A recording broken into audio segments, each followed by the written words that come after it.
fight, no need to fight. See, we got those vibes, make you get sky high. She's looking a guy, I might be her type. Royalties in my blood, yeah, that be my type. If I'm not chasing the papes, then you might see me in a rave. Getting them wet with the wave. This ain't a movie, it's life every day. Making a toast for the change. We used to be broke, but now we celebrate.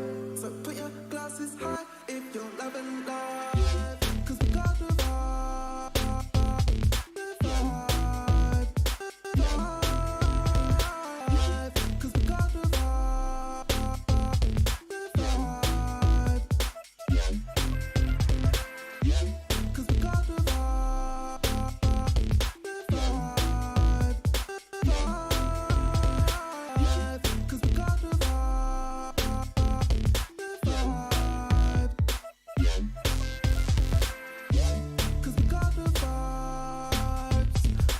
vibes. The vibes. We got the vibes.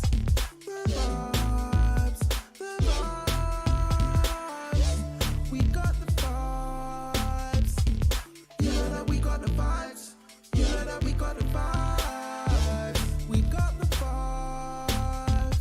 The vibes. The vibes. Let's get back till the sun comes up. One life to live, push it to the maximum. If you're looking food, you know I got the plug. One phone call and you'll get the 2-for-1. If I'm not at home with my babe, then you might see me in a rave. Well, maybe not in a rave, but it's about a super today. Making a toast for the change. We used to be broke, but now we celebrate. So put your glasses high, high, high. Cause we got the vibe. The vibe. The vibe. Cause we got the vibe. The vibe. Cause we got the vibe. The vibe. The vibe. Cause we got the vibe. The vibe. Cause we got the vibe.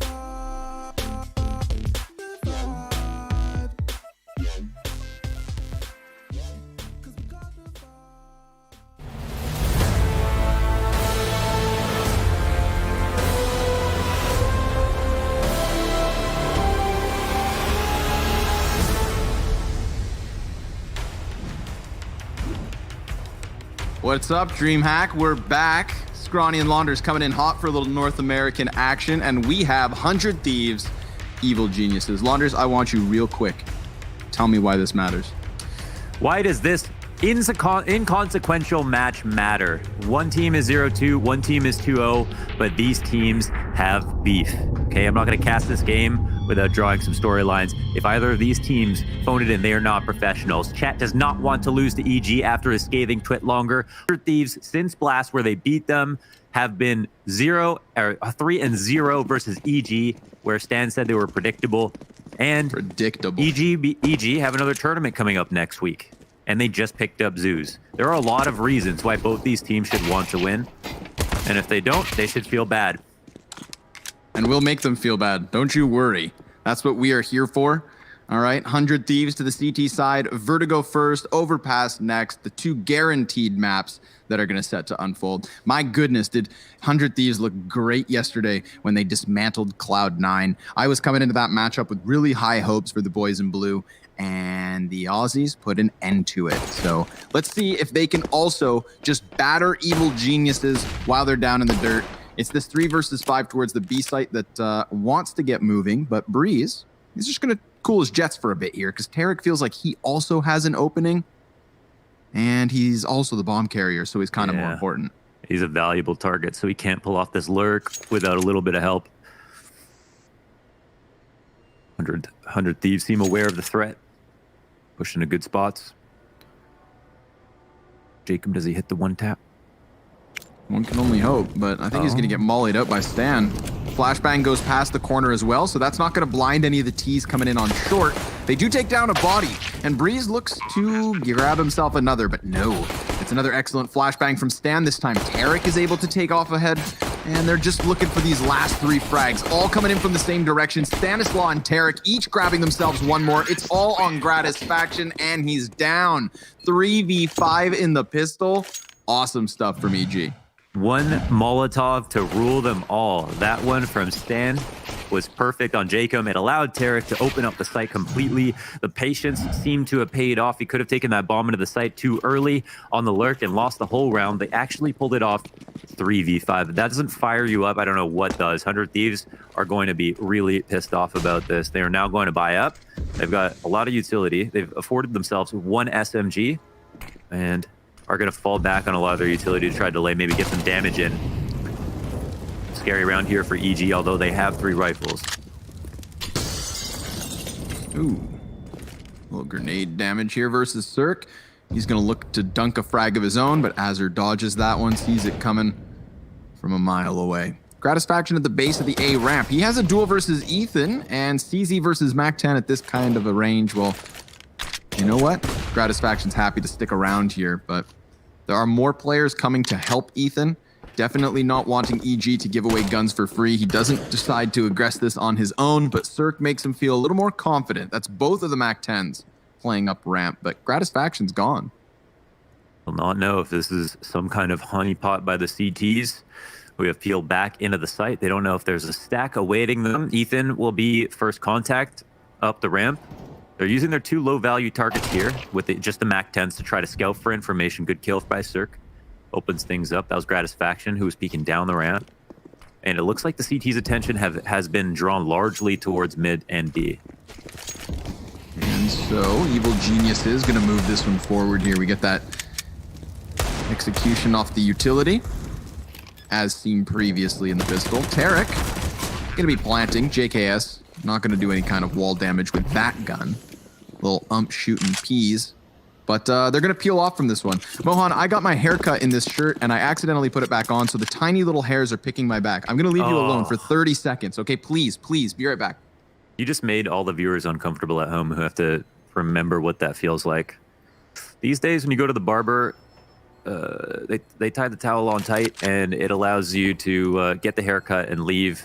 It's always nice to get a wash, nice massage from the bar. Wow, some of these small things that really made life amazing that we don't get anymore. Wait, how's he going to the barber? You have your barber's open?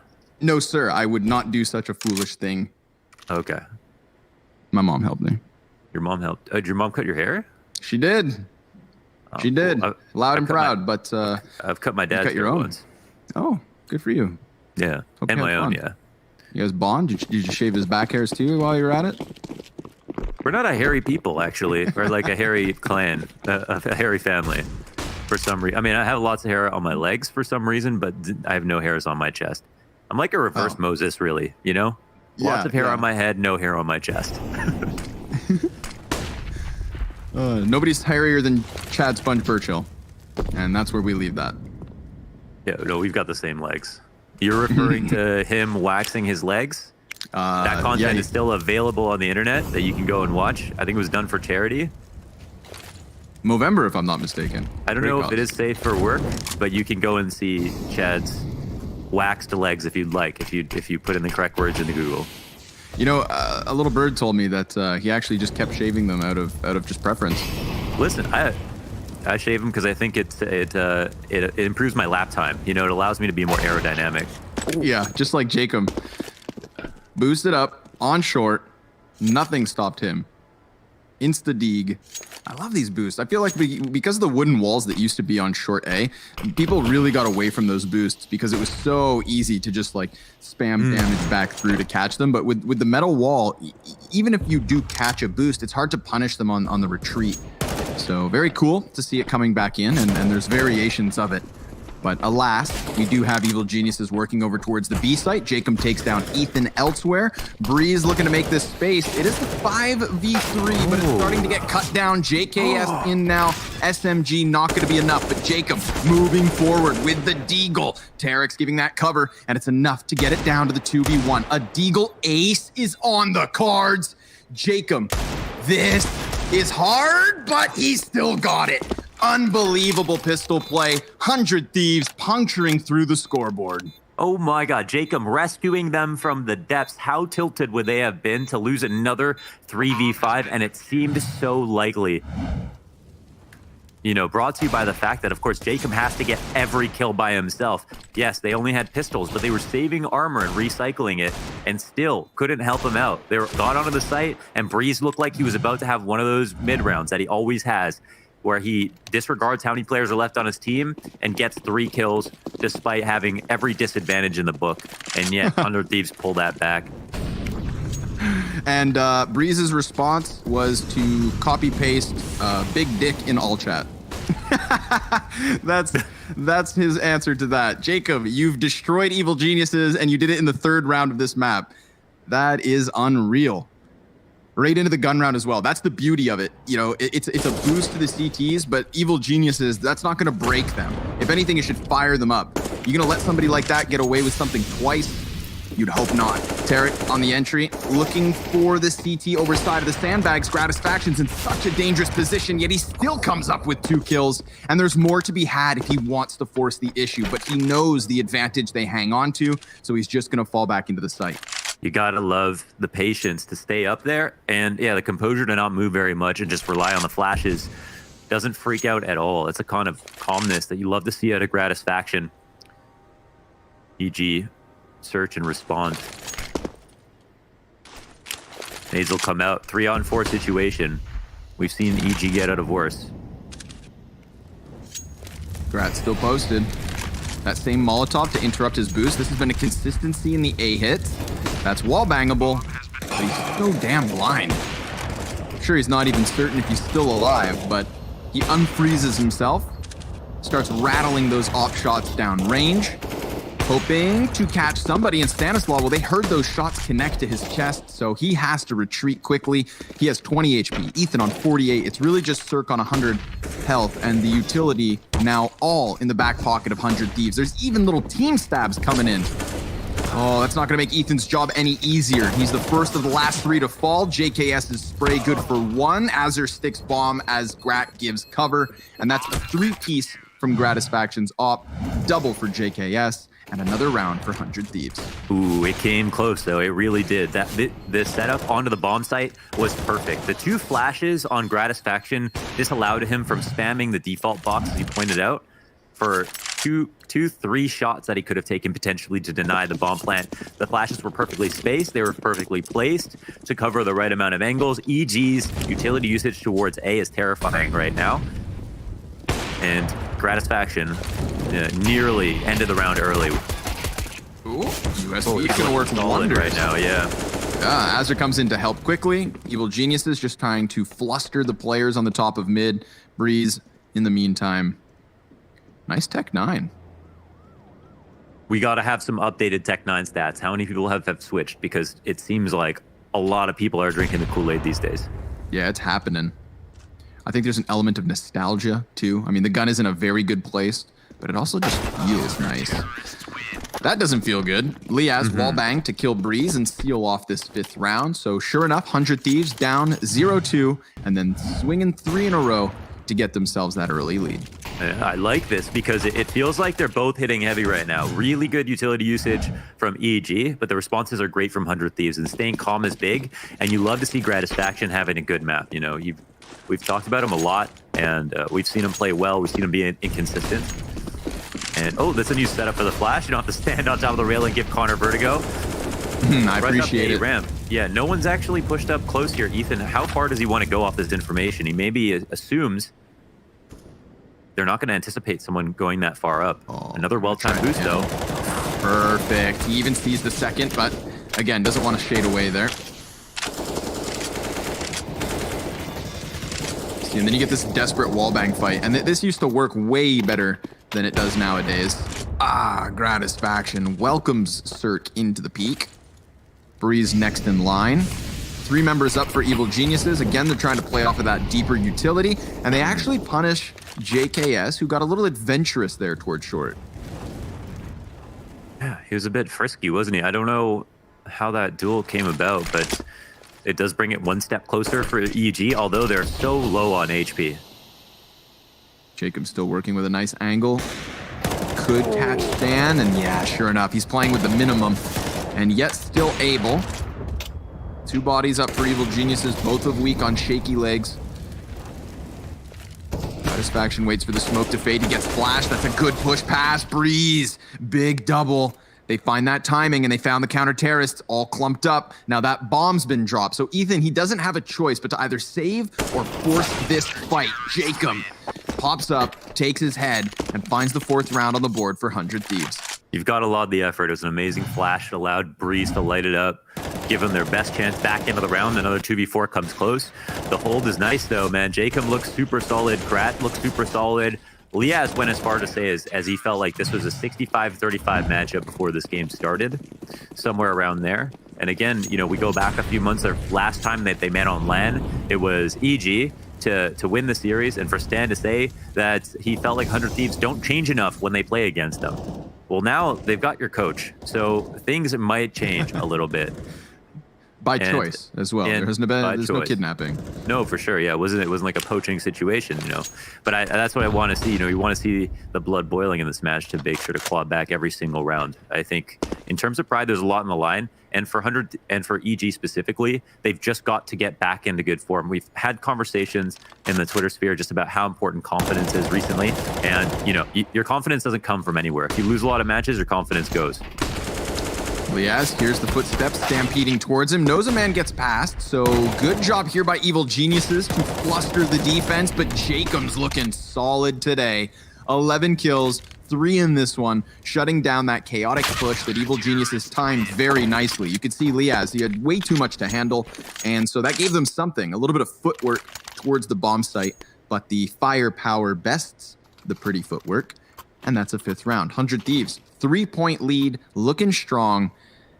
Evil Geniuses are going to come back in with another buy. Let's see if it's enough this time. But right now, we need to see the activation of Cirque and Ethan. That's 2 players for EG, still on only 1 kill. Jacob bringing that Norwegian Viking strength here into this series, looking amazing. Absolutely amazing. Unstoppable. And Grat back to mid. Open angle as they'll peek into him. Cirque looks like he's going to give up the kill for oh, no. That's okay. Unfortunate for Tarek. The flash thrower ends up dying to Gratisfaction. There's no trade there as his angle was a bit too tight, and now he'll get to move back around into heaven, and Cirque hasn't moved out this far yet. Flashbang Molotov, Stan and Breeze just confidently chilling out at the base of B, but now they're going to peel away from this. Stanislaw the bomb carrier. I think what you brought up about the interview back in February, where Stan said that, you know, 100 Thieves are seen as kind of an easy opponent because they don't adapt, because they are the same. I think that's big words for a team that actually, you know, didn't hit the same heights as Evil Geniuses across 2019, but has survived longer now at this point. Taking some damage there, Cirque. Denied any footing from the boost. Jacob has come to play today. 14 Seriously. frags, 8 rounds deep. Yeah, we barely just got started. And Stan, yeah, he's scratching his head. They could have gone towards A. It was only JKS allowed or to come up here. But then Evil Geniuses decided to lurk back a little bit. Vertigo, you know, a new map between these two teams in terms of their head-to-head. And there's a lot to be discovered. But at the moment, even though Evil Geniuses look like they have some nice tactics and they're looking pretty competent in the 3vx situations, their opening kills have almost never worked out, and 100 Thieves are able to capitalize because of their players like Jacob and Gratisfaction specifically. He's putting themselves in all the right spots.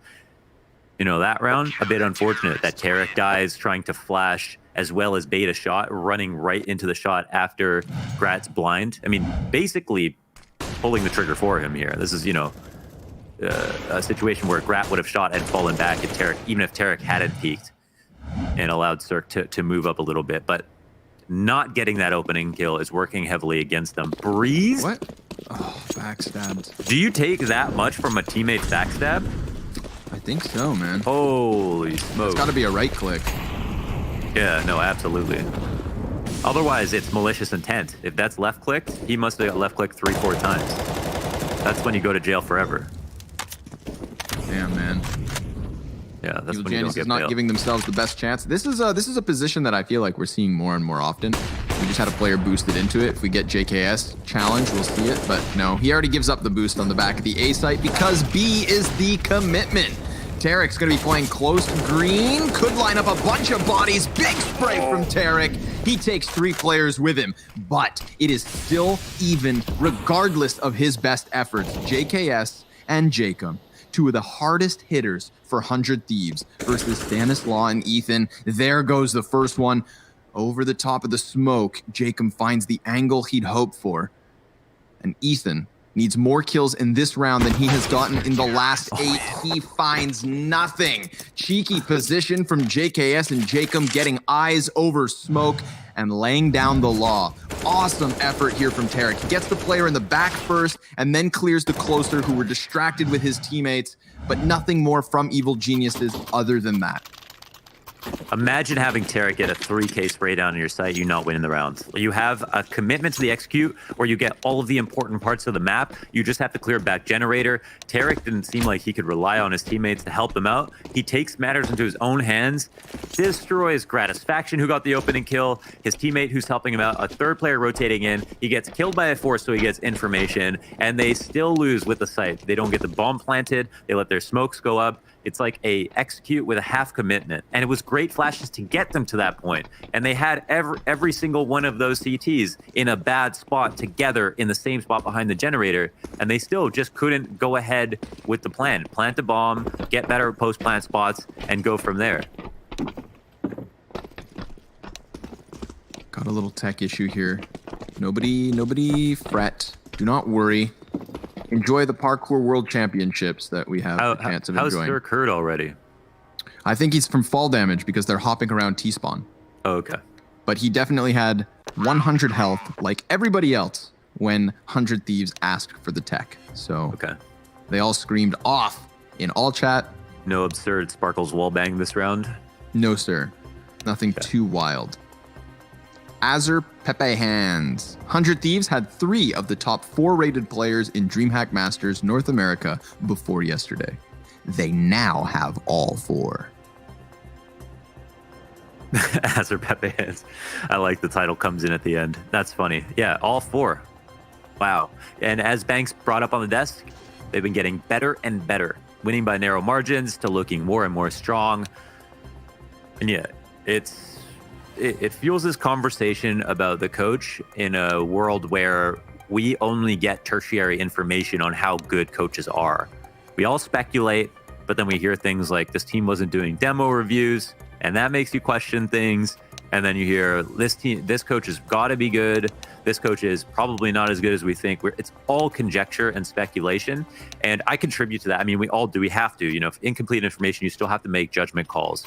But it's always interesting when we find out like a new fact, and also the results weigh heavily on how good a coach is. You know, Zonic, ultimately, how much do we really know about Zonic? But we do know he's running the best team in the game, so we laud him as the best coach. Almost, you know, by any meaningful metric, results tower above everything else, really. So this is why this game can be very important. I would like to get your thoughts. And if it's long-winded, then take your time with answering this. But I love shouting bad opinions without thinking. Yeah, Chet's twit longer about getting cut from Evil Geniuses and his departure from that team. You know, I believe you said it was scalding. So we'll wait for a round that is time to talk about it, because right in the moment, Evil Geniuses are trying to stampede into the B site yet again. Azur, in the thinnest of cover on that bomb site, locks it all down.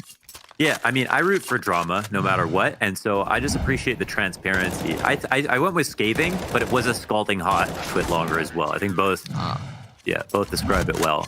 But I mostly just like him plainly saying things, and I like it from both sides. You know, when I got to talk to Stan, he was able to give his side, and everybody needs to remember there's always 2 sides to the conversation, and you're always going to be biased towards the player that you like more, or whatever, whoever you want to believe. But from his end, you know, is twit longer? It wasn't a pretty outlook for what he shared as his perception of the team vibe and his relationship to Stan and Tarek, which I think just makes things juicier. Even if it was all a lie, I'm down for some WWE and Counter-Strike. Counter-Strike, where the results don't matter and everything's scripted. Mm-hmm. You heard it here first. Grat looking to slam back a couple T's if they dare peek him on short. There has been a consistency from Evil Geniuses in the wall of smokes they throw up here, and 100 Thieves playing behind it. You know, it's been very infrequent that we actually get those deep A ramp fights that some of the other teams in North America right now are really trying to fight for. I love Furia, for example, Evil Geniuses, Cloud9 being another one, and yes, the boys in blue. But 100 Thieves happy to just give him up the site.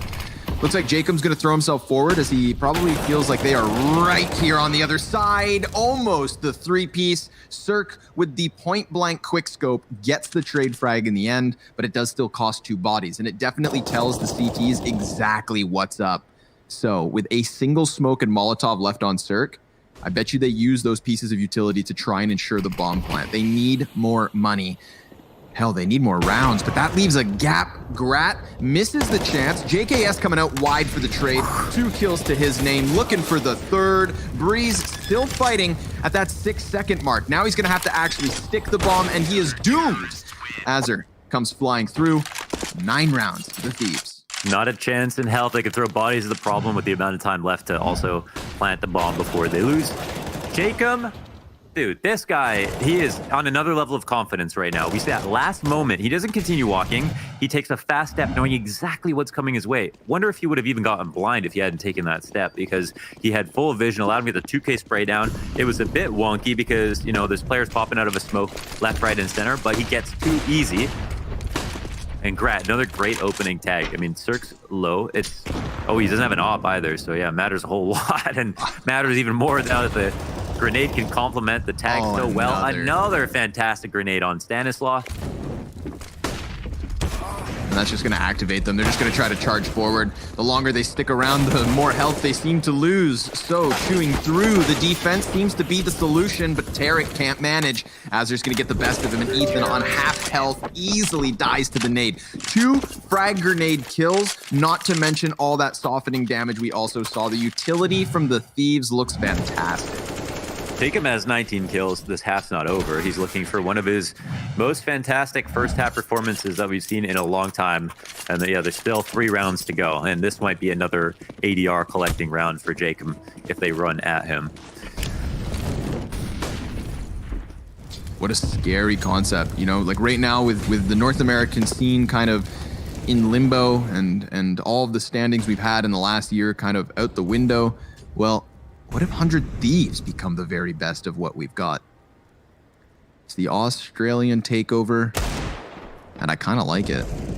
Breeze is going to try to charge forward here. That Deagle on the front line. Jacob dealing with middle very easily.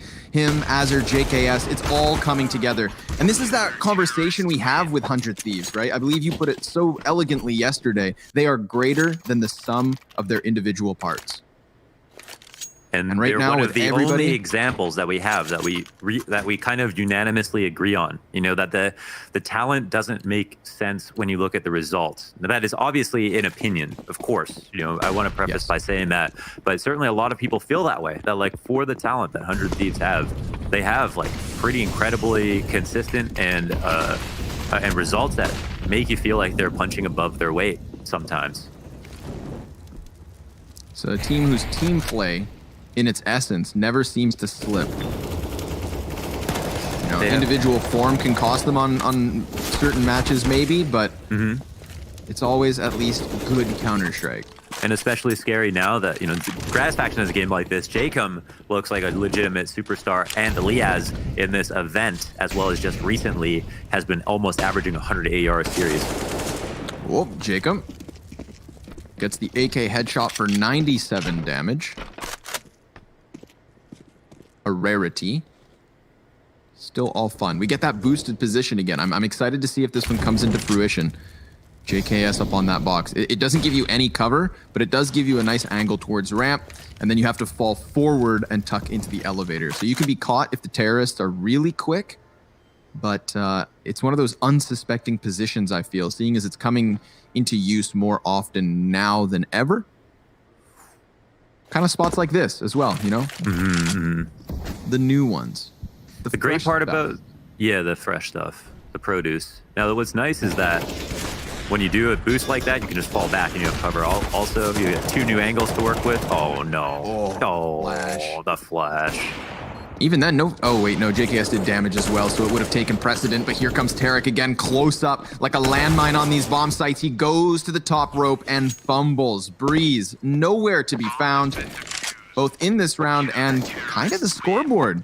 For one of the stars and the consistencies of EG, not coming out here today. It feels like they've got half a game plan. They won a couple of those early rounds because of Breeze, you know, while they were already down on players. They had a couple of cool tactics to allow them to get bomb plants, to make the most of unfavorable situations. But they're not doing great on some of these rounds where like they have B site, they still don't commit properly. Oh, there's a lot of footsteps. Her Gratisfaction has aggressive eyes down mid. Flashes land in the face of Evil Geniuses. And as good as Evil Geniuses grenades have been to get into the sites, the counter grenades have been fantastic for 100 Thieves as well. The boost timings over the A ramp have been on point. They've been dropping grenades that have resulted in frags more than occasionally. And that's just one layer to their defense. Jacob Smoke up close. Ooh, he's gonna go inside of it, take shots, and the double. This man is cerebral at the moment. 24-5 in 15 rounds of Counter-Strike, and there's no reason that he doesn't get these next 2 players either. He's low HP, so he shouldn't, but he shouldn't have gotten away with a lot of things so far. That's true. I feel like he even used that Molotov to just bait his presence out, to draw in the spray.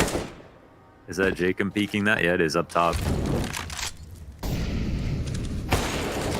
Ooh, Gratisfaction bags 1 and the last one too. 13 rounds for the Aussies at the end of the first half. Let's just let this one slip into a break, come back, and hopefully Evil Geniuses are here to play.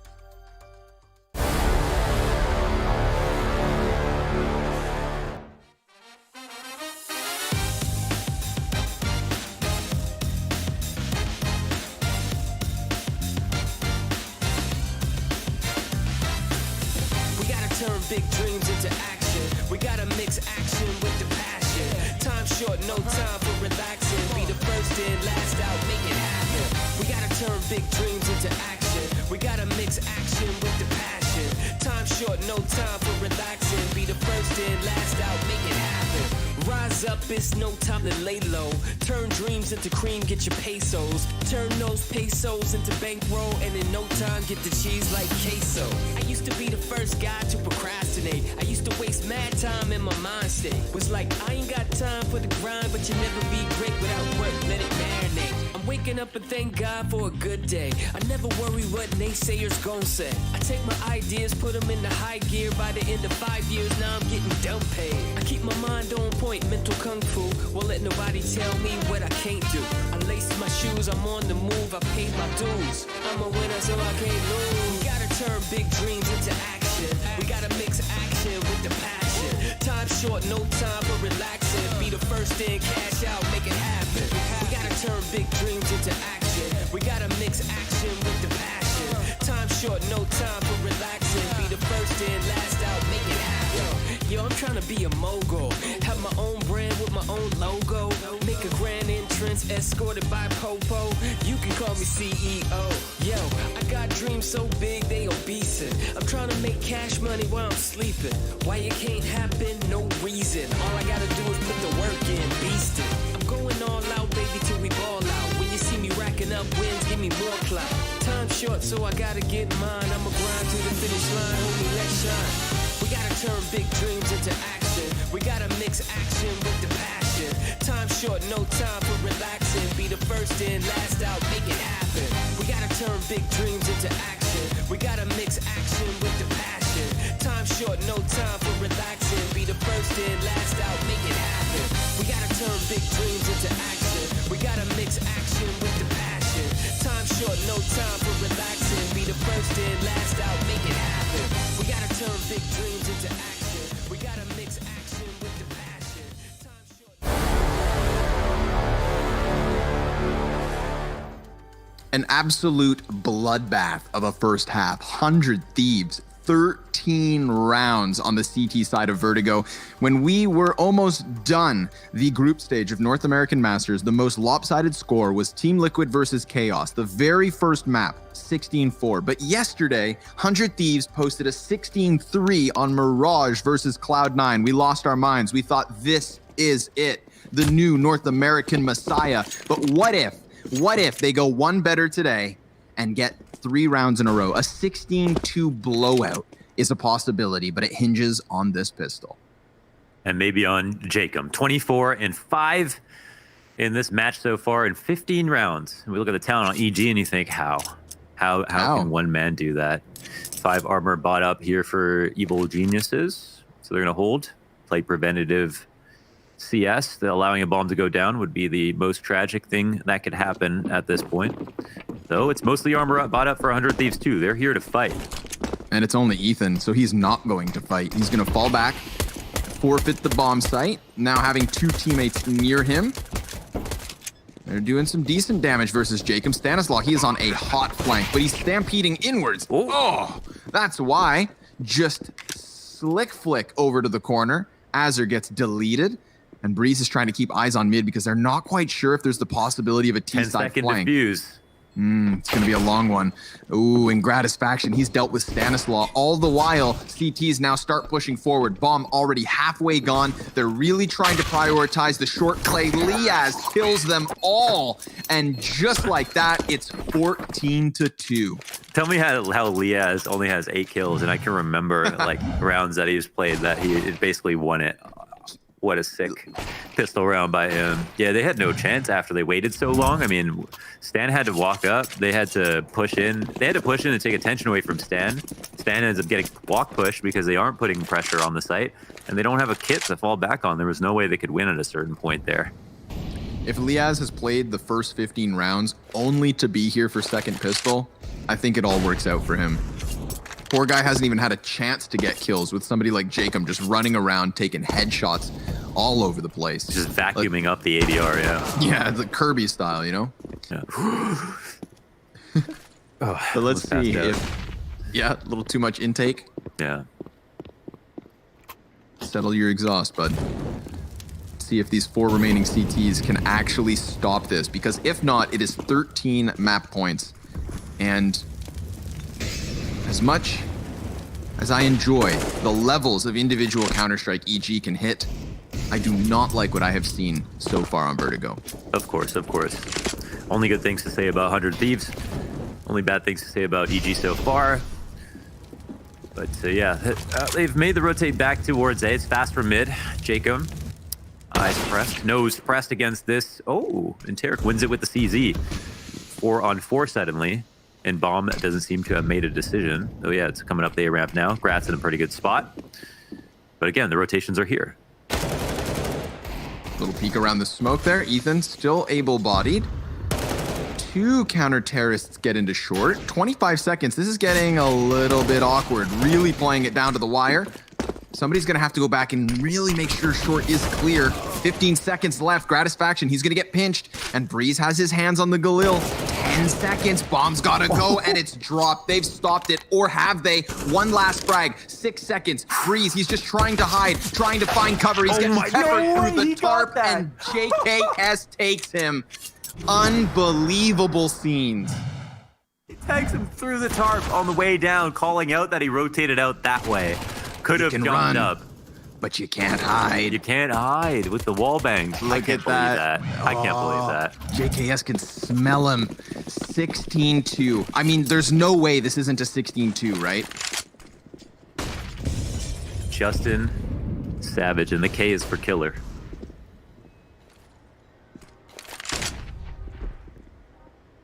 At least they have utility.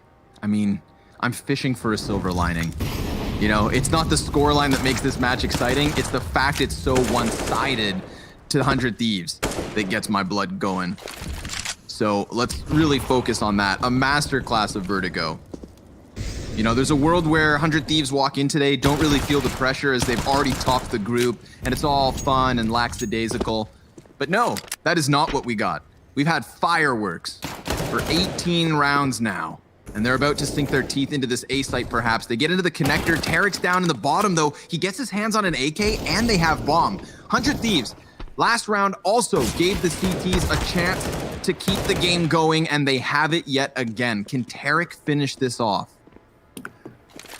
He'll try his damnedest, but man, I mean, a couple of these rounds look a little bit sketchy for 100 Thieves by how close they're coming. And look how long 100 Thieves are making this round as well. They go back to safely get the bomb. I don't know, was Tarek the one to drop it in that spot? Yeah, okay. Well, he didn't drop the bomb. He's trying to lure them back. Exactly. He got a kill right next to it, got the AK, and immediately left. And you can see them being hesitant because they know he was once there. But he has to predict where they come back to. This is obviously a huge mind game. Oh, and yeah, they're dodging him. Tarek seems to be aware that they're not coming late A, so still a chance. Full nade kit here. Definitely doable. Bombs planted behind the cover. Hazard's gonna pop right up. Tarek takes him down. Come on, Tarek. Leading by example here for EG. Tapping the bomb, but he is gone. Liaz with the clutch. And just like that, yesterday we thought nothing could be more dominant than the 16-3 on Mirage, but it turns out 100 Thieves know their way around Vertigo as well. Yeah, that was clear cut. What can you say about that one? Amazing map from Jacom. Liaz, Gratisfaction early on. No chance in hell really for EG. It didn't seem like they had much fight on them by the end of it. Can you blame them? I've never seen 100 Thieves play this well at this tournament so far. Unreal scenes. But listen, there's another map of that. Will it be the same beast, or will Overpass truly make a difference? Remember, the 16-4 that Chaos lost, they reverse swept the series in an upset. So don't you dare go too far. The Counter-Strike continues.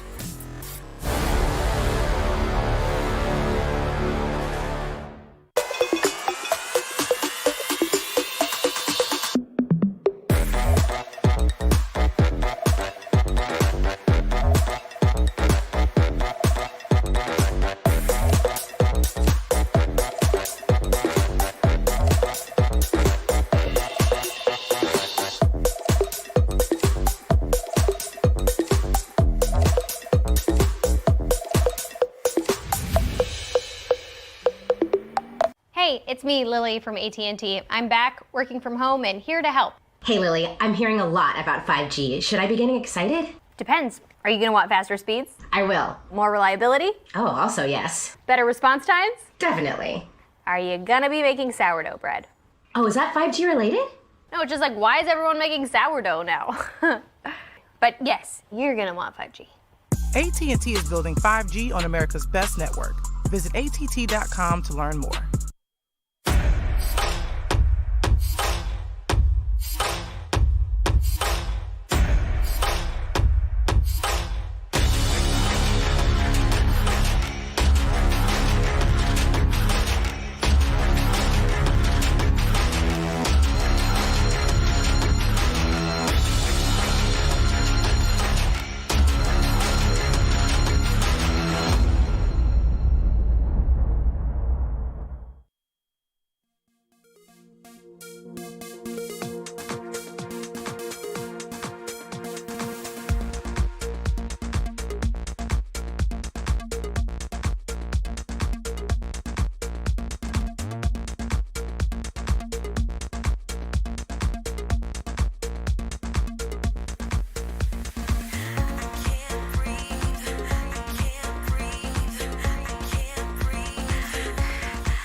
blink and you would have missed it. It was a 16-2 domination coming out from 100 Thieves. And had the pistol round actually gone in their favor, which was likely in the opener, we could have been looking at a 16-0 here. EG, we said they have the ability to play well on Vertigo. Well, they certainly didn't show it this time around. They were looking to have a point to prove, and Tarek keeps giving us those big words online on the tweets, but they're not being able to show it on the server as a collective team. We're going on to Overpass next, but to discuss all things Vertigo and to discuss this even further is, guys, were you even ready for this to be so one-sided? Because I really thought we'd get a little bit more out of them. What? You really set your bar high, didn't you? A little bit more than 16, too. I definitely expected a lot more out of EG, but they just simply weren't better. I think that was just overall extremely lackluster play, and they never really ever had a chance of winning most rounds. That was some of the worst we've seen out of EG, and on the flip side, some of the better things we've seen out of 100 Thieves. Again, this is more like what we saw out of 100 Thieves a couple of months back before various Vertigo changes and so on, where they really had like a grip on the map with their aggressive A-ramp setups and so on. Now they've adapted to the new iteration, and it seems to be working out pretty well. And I think, yeah, when you're looking at what EG had to offer, right, you get away with that pistol round, which you probably didn't deserve to win. You then kind of find yourself just falling at every single hurdle. It really looked like they kind of didn't even have a game plan at points. Yeah, and that's what's so confusing, right? Because after that pistol round, when Tarek gets all those pistol kills at A, I thought, here we go. Here's the scrappiness coming out of Tarek. Here's the scrappiness coming out of EG. And then you find rounds where Tarek is in a bomb site, Breeze is nearly towards T-spawn in a 2 versus 2. And it's like, how can they actually collect that together and convert that into a round win? So definitely some cracks in EG, a lot more cracks than I think we were expecting. But my goodness, JKS, Gratisfaction at that A sandbag. I mean, just the confidence coming out of him. I think Launders touched on this fact. There was no nervousness, no hesitation. Completely, he understood that the flashbang was coming. He understood where the second kill was going to be. And he understood that he could be cool, calm, and collected in that exact scenario with all that pressure coming his way. So this is the kind of confidence that we always look for in players. And it's such good timing for 100 Thieves individuals to really flourish right now. Now going into Overpass, it's EG's pick. 100 Thieves have added it to their map pool. We saw what they could do on it. I'm scared though. You're talking about confidence. How do EG find any confidence in their gameplay if you can't even muster more than 2 rounds? It doesn't matter if it's your pick at this point. Yeah, no, this gamble really has to pay off if you're Stat and Co. And yeah, they don't really have too much confidence to necessarily draw off of. Again, like I'm assuming their practice on Vertigo hasn't been as bad as this official game would have indicate, because then they probably should have banned it. So how confident can they necessarily feel about their practice results on Overpass, right? Like you should never take practice to be necessarily a solid indicator of how good you are on the map, but they have one recorded win versus Cloud9 in the Road to Rio and on Overpass, and that's it. And before that, they just, wouldn't touch the map pretty much. So I don't really feel like this is an EG that's completely plugged in terms of just being ready for a matchup versus 100 Thieves. I'm just going to correct you there, Ben, as well. It was a loss to Cloud9 on it as well, not even a win. Oh, it was a lot. Okay, yeah, it was a 69 loss. I'm wishful thinking, thinking like maybe there's a chance, maybe there's a hope. Thing is, it's wild, right? Because they used to be good at it. Overpass was a map that EG they were really good.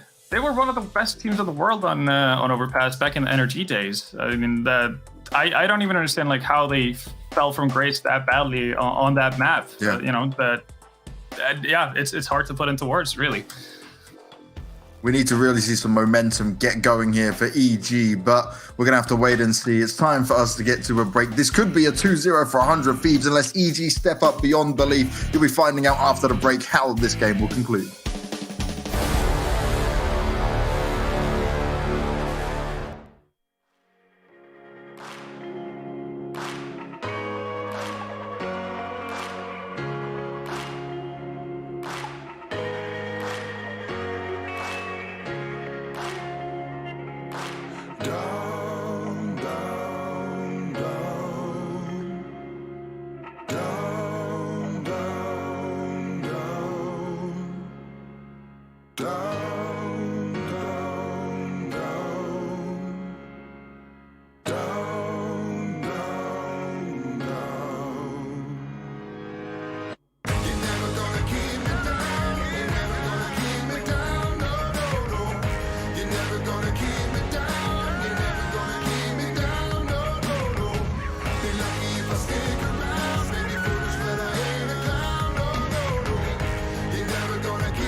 It was all too easy for 100 Thieves, one of the most slanted scorelines that we've seen. Definitely the most slanted scoreline that we've seen here at DreamHack Masters, and one just in recent memory. We'll have Overpass next, which is a giant question mark for both teams, not having it in their vetoes. And we'll find out what 100 Thieves have in store for us, and if EG's game plan will be the one that triumphs. I'm nervous. I'm very nervous for Evil Geniuses. I mean, I think that, okay, they may have come into this series with a little bit less pressure, seeing as they're eliminated from this one, but you did a good job of already telling the narrative of the things that still matter, and wins do matter no matter what. You don't want to be a bunch of chumps getting wrecked around on Vertigo. I mean, just such a lopsided scoreline makes me worried for the slump that maybe Evil Geniuses are falling into. You know, officials without repercussions could leave them to think these losses are acceptable, but I think their bosses would disagree. Here are maybe I'll save silver linings for the second round. We'll see how this first one goes with Gratisfaction going up high and spotting the cross. It's the fall back to site, obviously abusing the CT spawn here. You always get the info on mid first. You risk dying, but he didn't die this time around. There's a boost up in B site, and it doesn't seem like 100 Thieves are responding quite yet. They're not respecting the fact that so many players were spotted, and look at this. It's the wrap around the world right into the stack of 100 Thieves. Things are getting scary. They swing the door Holy open. Smokes. They didn't bite on this at all. Called out. Single smoke for Liaz. That's going to give him a little bit of space. Nobody actually even clears the barrels. Breeze will trade frag. Oh my God, there's another right. Jacob, he doubles back. So kind of lucky for Evil Geniuses that he is obscured by the smoke. He's not able to pick up a multi-kill on sitting ducks, but rather has to fight for his life. And yet still, we are 3v3. I do give props to Evil Geniuses for just slowing this one down. Just letting it kind of aerate for a moment. Breeze looking to be the difference maker. 3 pistol frags for him in this round. Azur's going to get aggressive, and he gets cut down. Breeze, big 4-piece to give Evil Geniuses the win. I don't care that Evil Geniuses won that. The fact that 100 Thieves didn't rotate after Gratisfaction saw them running through A up to long, doing the Gob B in through bathrooms, and not a single body moved on B is the scariest sign for EG. Again, this is a map they're just bringing in right now, so you'll wonder what happened. We talk about silver linings here for EG. Here's a couple things. As Ben brought out, this used to be a world-class roster on this map. Literally one of the best teams in the world, and Cirque was at the helm of that. He was one of the best operators on Overpass. I've personally made an in-depth analysis video just on Cirque's gameplay on this map when they were on NRG, because that's how good they were. And it's a surprise that it ever fell out of their map pool. So that's one. Number 2, Tarek, for what it's worth, played well on the last map. If there was anybody who did, right? He had 17 kills. Him being able to show us some glimpse of hope is something. Beyond that, there's not a whole lot more. There's also, we don't know what's new that 100 Thieves are bringing in. Of course, it is their map pick. So there's stuff to be discovered. But I still can't help but think about the way they just held off on that B site. Like that, maybe I'm just, drawing a conclusion without being properly informed. But wouldn't it make sense that I'm a pet, the new coach of 100 Thieves, completely calls out Stanislaus' pistol strategy? Totally. I think that is one thing that's slightly, I don't want to say unfair, but, they have a lot more information one way than the other. Yeah. Let's see. Azur CZ over towards long A. Not going to be able to do much of a defense here. Cirque and Stanislaus cutting through what was on the A site. So just that one casualty versus Tarek. And obviously that was actually a team kill. Little accidental friendly fire down in the depths of connector. But hell, Evil Geniuses will be happy they've gotten their second round. That's so unlucky for Breeze, because he even one-taps. He tries to be tactful about it. And Tarek's like, no, please hit me. Please hit me. He gets, be careful what you ask for, I guess. So, kill me. Yeah, end my misery. 100 Thieves will have the singular flashbang. Eco strat is a conglomerate of cops towards this mid push. One flash getting ready. It's primed. T's holding back. Will it be enough? Molotov goes up. CTs, they want to do this. They're waiting. Do it. Do it now. They don't spot anything. Cirque could actually throw a whole wrench into this right now. Ooh, he gets dinked very quickly and actually tries to go back for more despite having nobody with him. So Breeze. Liaz has managed to cross. Yeah. Liaz, oh my god, he's gonna get real close to Tarek and Breeze, almost lining them up, but Breeze activates. That's gonna cost him. The USPs collecting kills when they really have no business doing so. They know that Gratisfaction's back inside of the playground. He has that Mac 10. He's peppering them softly, cooking at a delicate low setting. And just kind of forcing their feet to move past the fountain here. They do line up for him. God, it's like they're trying to die. You know, it's wild. You said that when Tarek got team killed, he kind of screamed, you know, end my misery. But there's a world where the misery only starts now. 100 Thieves buying in with guns. So clean 3-0 start to kick things off, even though it got a bit scary there towards mid. Another good setup here on the eco round, calling out the positions of 100 Thieves, kind of reading into their default. Gratisfaction dropping the molly deep. And Cirque out by himself, holding down the stairs as they take short B control. 3 inside the B, but no aggressive control just yet. Whoa, trying to fight Breeze. That one's going to cost you. Very promising start here from Evil Geniuses. Oh, no, Evidence absolutely. that they're not dead in the water. Of course. I mean, we should, give them credit as long as we're watching the game. But it's very smart, of course, to if you're practicing a map, this would be the best time to bring in a map that you've been practicing to see if it's going to be viable for your matches. This is probably, it's like a scrim plus more pressure in some sense for Evil Geniuses. And, a win would mean the world. And honestly, a loss could mean a lot too if they're actually testing this. And it's especially going to look bad if they're losing the map versus 100 Thieves who aren't playing Overpass as well. Right? A team with a lot of practice coming in, not winning against a team who doesn't practice it on a map that they used to be already very good at.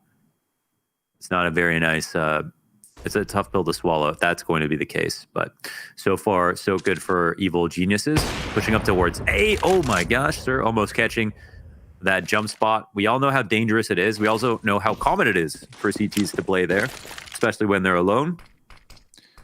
No rotate off of it, though. Kind of getting a mirrored situation to the pistol where nobody comes sprinting up just yet. Gratisfaction knows 2 players have actually moved past him, and he's trying to figure out where he can really be his best. Decides to extend around the dice boxes. Breeze cuts down 2, trying to get a third through smoke, but not yet. Breeze can't flick down fast enough because Gratisfaction coming in with the no scope, and it's down into the 1 versus 1. Jacob, who played A+ quality Counter-Strike on Vertigo, sees the last body. He's going to try and flash stand and close this distance, just throwing caution to the wind, dodging shots and winning out in the clutch. 100 Thieves, they find their first. Going to come down to the wire, but he's still got it.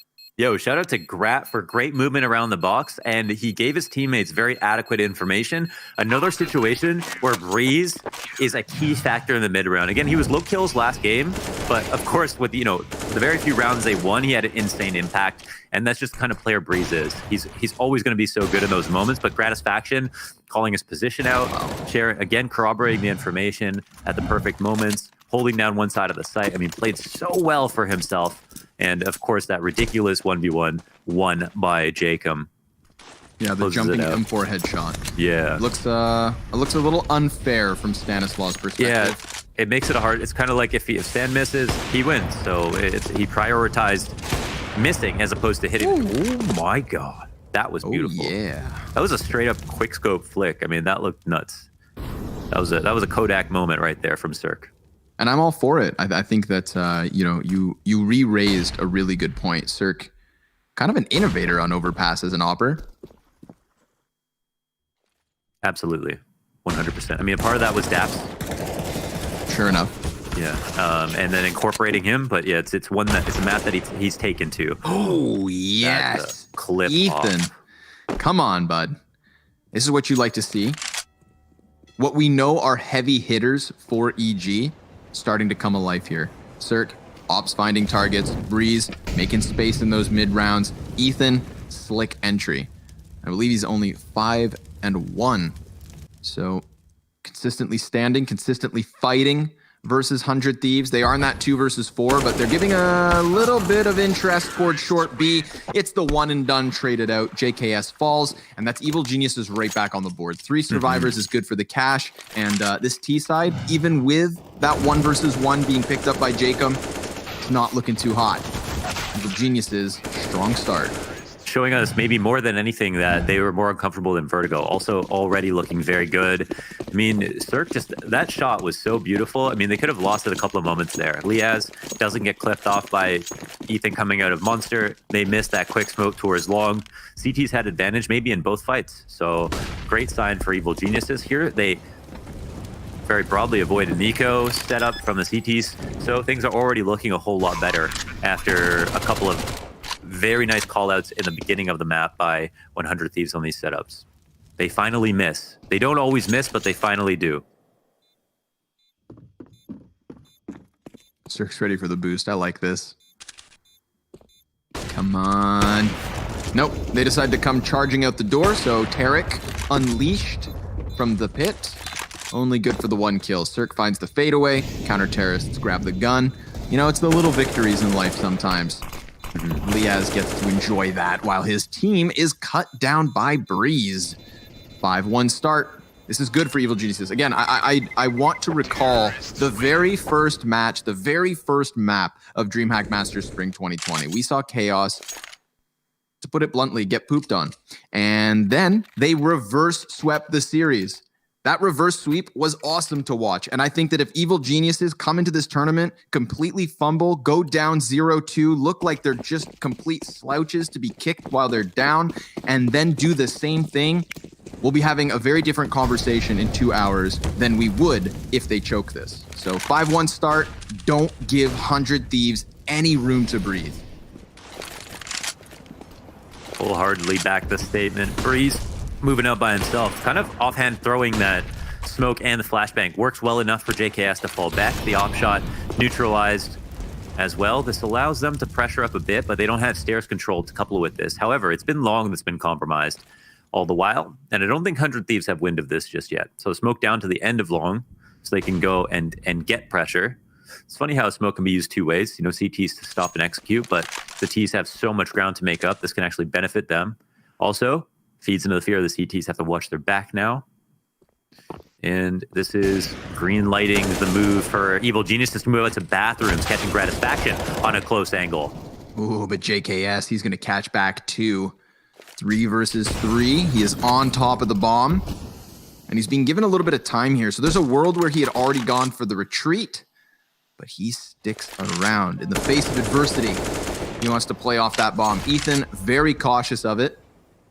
And Ethan, well, they've had a hard time killing him. Still 1 death in these first 7 rounds.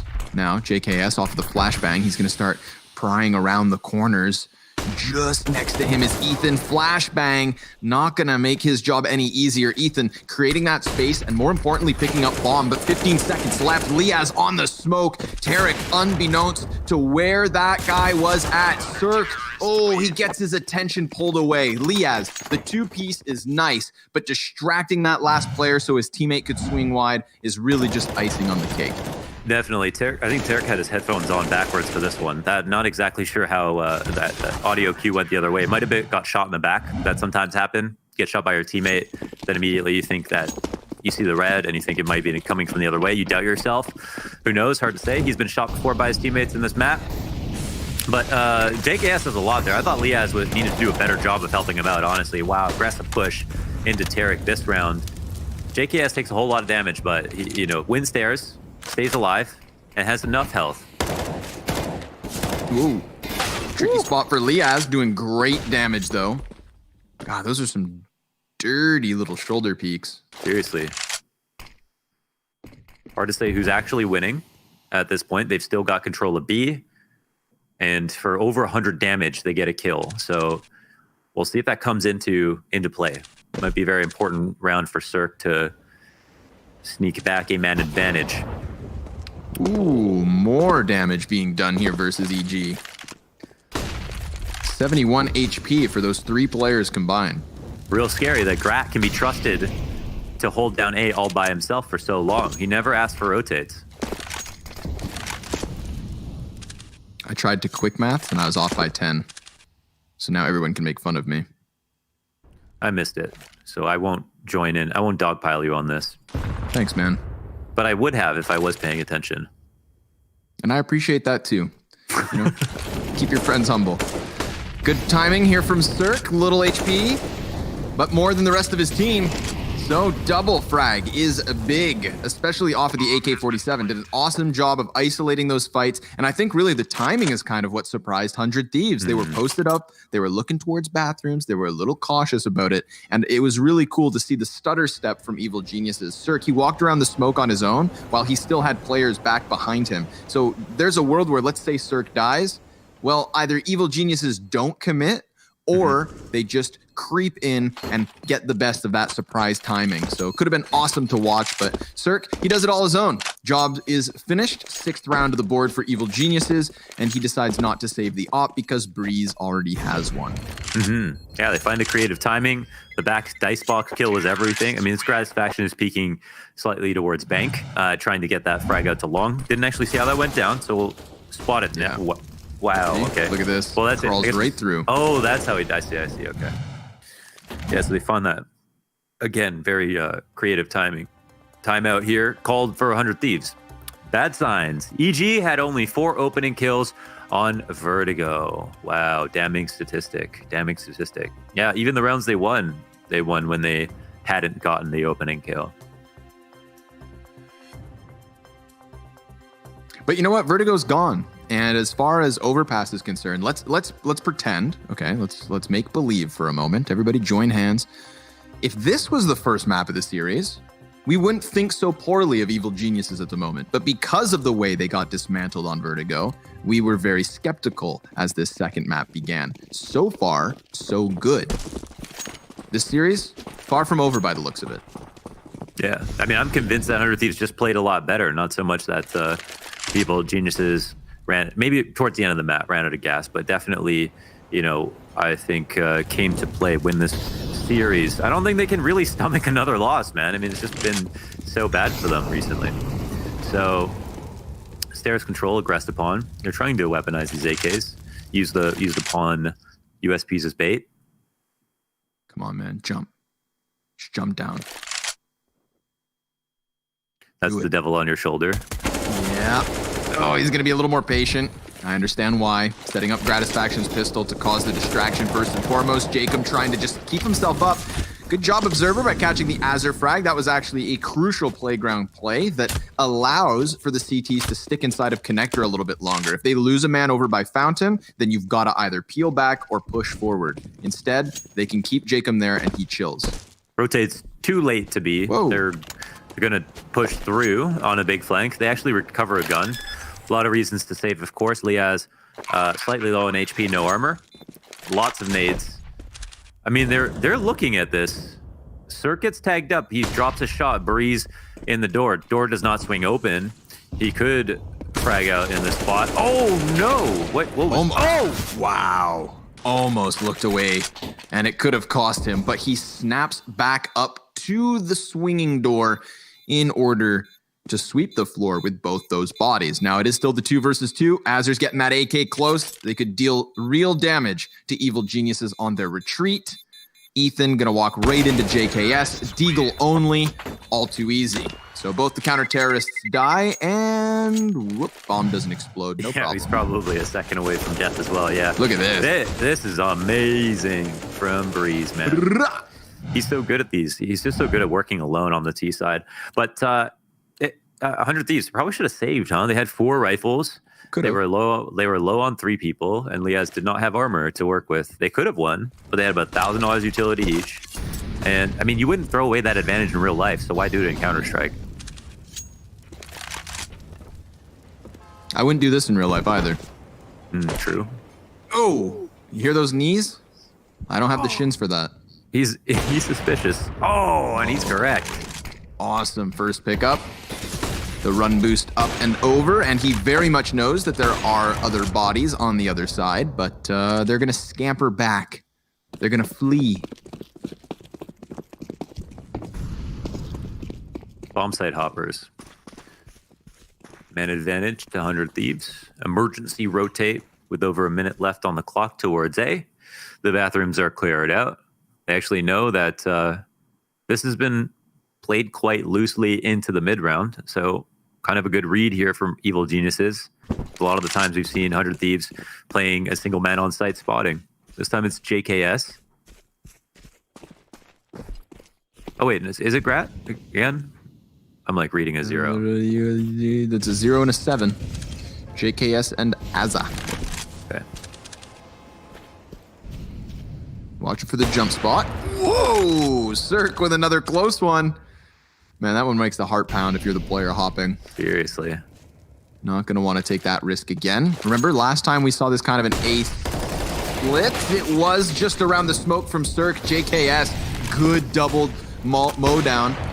But there is still threats within the bomb site. Azur in with another kill. Cirque with everything to do. 8 seconds left over. He's going to take down the first rotator, but Azur's ready for the side peek. That's a third round for 100 Thieves. Definitely helps when JKS can throw himself into the mix like that. Yeah, no doubt. I mean, look how vicious the spray down is. And Azur, I mean, everyone lights up at that point. Yeah, doing good with the man advantage. That's nice. Cirque in his waning moments looks cool. Movement on the box, off shot on the jumping player at a spawn, but it's all for show. It doesn't amount to a round. So how do the 100 Thieves approach this round? If they want to try to make a comeback back to stairs control, they won this with a rifle in the past. They've got short B control as well. This might work out quite well, unless you get absolutely dumpstered by a Galil. Whoa, Tarek. Not your bomb site, bud, but he doesn't know the house rules. Tries to sprint through. Gratisfaction just easily blindside Cirque. Didn't expect there to be a player board short off the flash. Grat goes back and even bags the double. 2 versus 2, but the squeaky door is where he hits the floor. And JKS ready to clutch. There's so many wow moments. I find myself just like viscerally reacting. Yeah, Owen Wilson moments. Wow.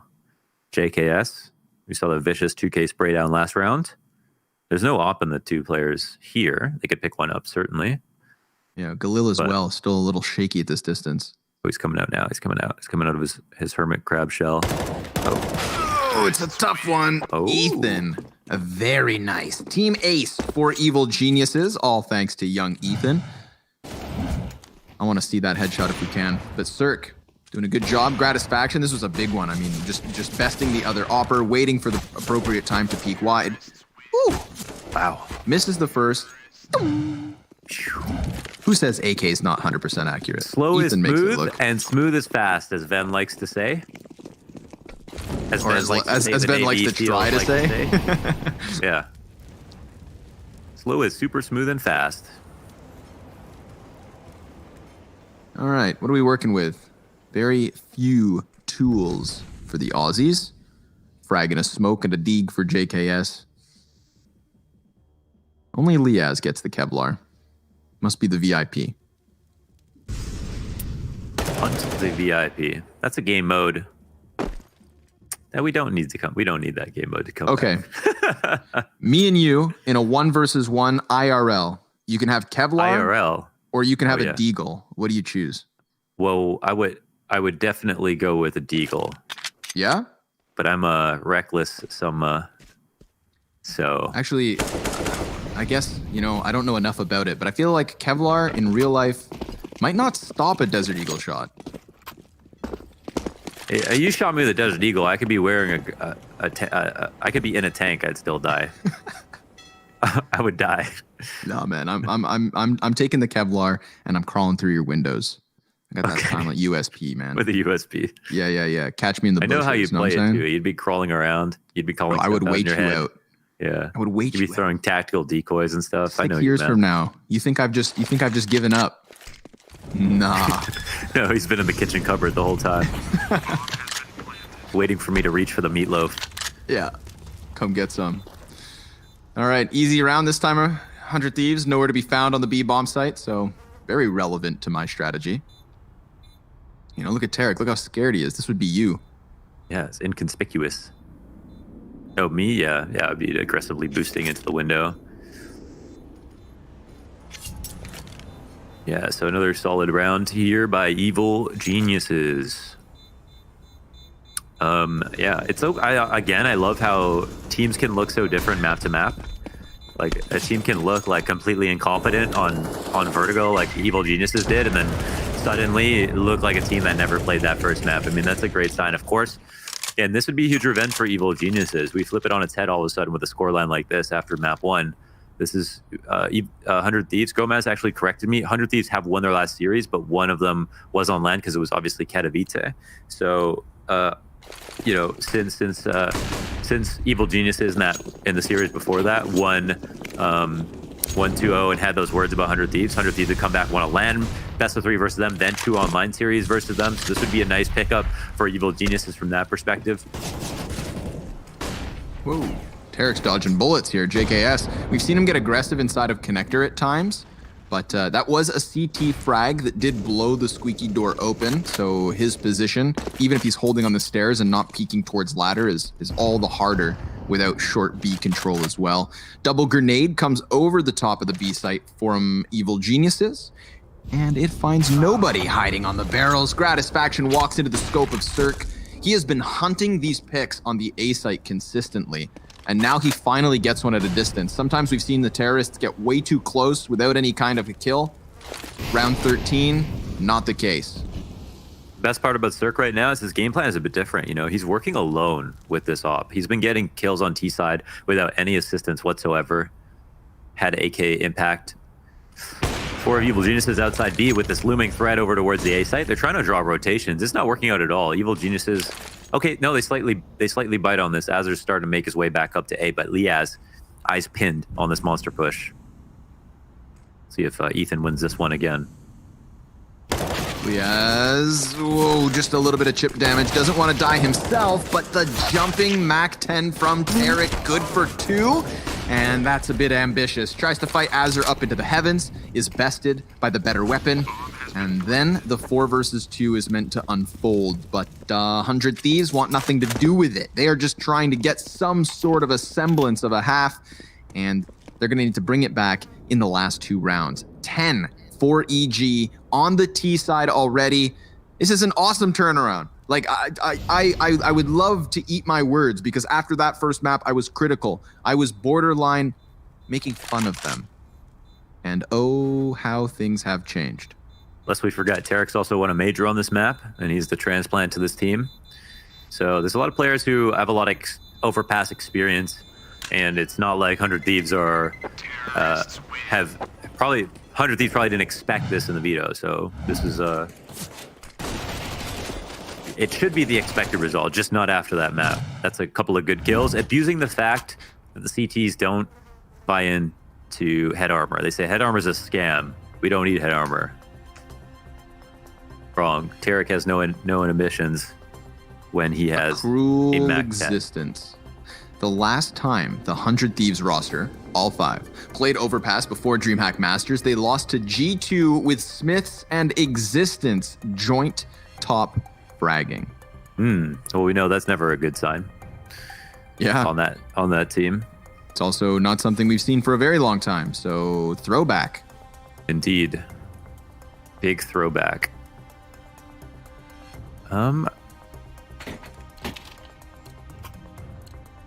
What? I just lost the feed. I need to get into the game. I can't see I'm in the anything. server. Okay, cool. Hanging out with all my friends. I'll be there. But they never answer. Stanislaw going to be setting up the Molotov here. So straight out the gate, we've got the fountain play. There is a potential setup for 100 Thieves in terms of coming out long. They throw JKS to the forefront of it and just put Gratisfaction's op towards bathrooms. Oh, I hear volume. Lafeed is back. Clearing out connector, something that they can also do with 0 resistance. 100 Thieves almost trying to like open a route through bathrooms, welcome them to the A site, and then try to crunch down on them from the extremities of the map. Azer rotates up, and they hold. Yeah, they've been quite tricky. That's a new way for Grad to get a kill, but the setup, oh, wow, okay, it's not so bad. Trade. Oh, Yeah, it's misses good. the Oh, wow. third. Stanislaw, yeah, commits hard to that shoulder peek. Azure picks up the slack a bit. He gets the kill on Stanislaw, but it's only 1.5. Ethan has now moved in. It's a 2v2 situation. The bomb is rotating over towards B, and Ethan has definitely done his part here. Love the commitment and how quickly they decided to make this rotation. So even if the CTs go back now, Tarek will be within the site. Yep, Tarek will be deep in the site, and Ethan could potentially still try to flank down on this. We call this one the Razzle Dazzler. Tarek played him like a fiddle. Did he get spotted? That's a question. Someone posted up in heaven, watch the cross. I don't know if he did. Well, Ethan's just going to activate on the flank here. He is 13-3. Awesome turnaround from Ethan Arnold. Tarek, going to hear them drop down, blindsides Jacob. Now they know exactly where Tarek is at. Very wary of the other T, but look at Liaz's perspective. Just goes to show he didn't know where to look, where to go. And so Tarek takes it over the line. An 11th for Evil Geniuses. Awesome commitment from the bomb there in that 2 versus 2. But this valiant effort from Gratisfaction. The presence of mind to go for the further shot and then almost catching the shoulder peak there. But ultimately wasn't enough. Evil Geniuses keeping this train going.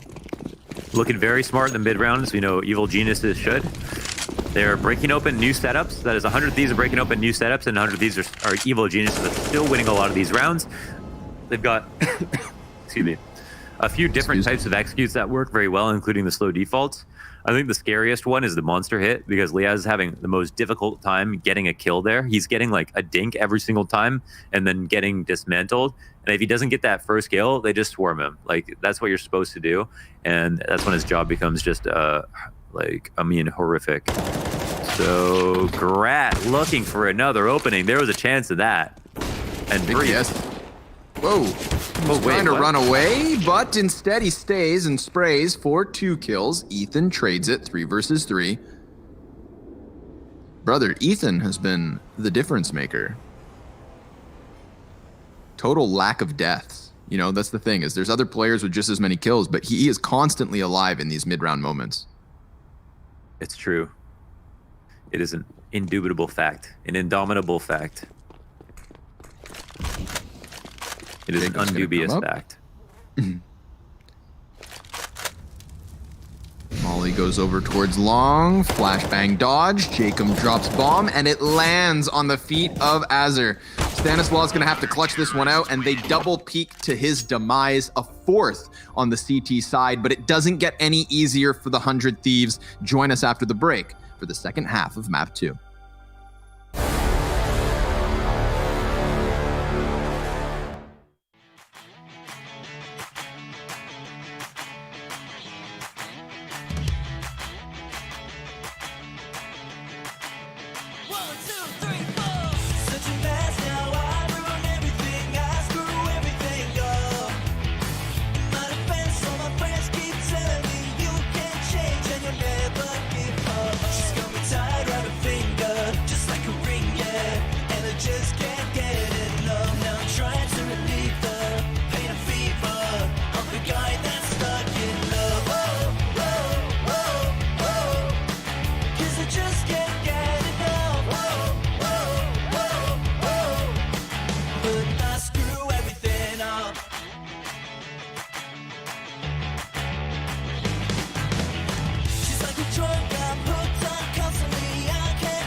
Who would have thought? Do what? Not us. Not me. Okay. Good. I thought you were going to tell me what to do for a second there, Launders. I think you were. No. I want you to revel in your own autonomy. Okay. I appreciate that. Like any good friend. You build me up.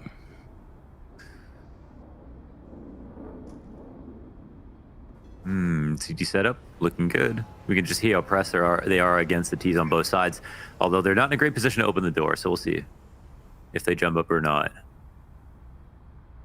100 Thieves getting hunted.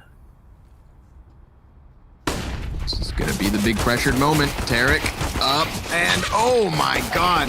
Him and Cirque good for a bunch of bodies, but JKS, the one-man Aussie army, completely clears what was the bathroom setup. Bomb's trying to sprint over to the site, but check the radar. They're chasing him. The fight's happening over towards bathrooms. Gratisfaction. He's going to desperately try to cross or not. Can't. He knows he can't. He needs help. He's just going to try to keep himself alive, drawing them into JKS, who gets the second pistol ace. A thing of beauty to keep this second map moving. Oh, it was an ace of all things, too. And after Tarek does all of this work, this is a great crossfire from the CTs, of course. Can really go badly there. They've even got a third body to throw at the problem. And when all the dust is settled, it becomes a 2v2. And it's, as you pointed out, JKS to get an ace. You know, you can count on him for one of those rounds a game. And 100 Thieves keep us guessing. That was one hell of a spray down. The damage will be unconfirmed. But we know Ethan won't be happy about it.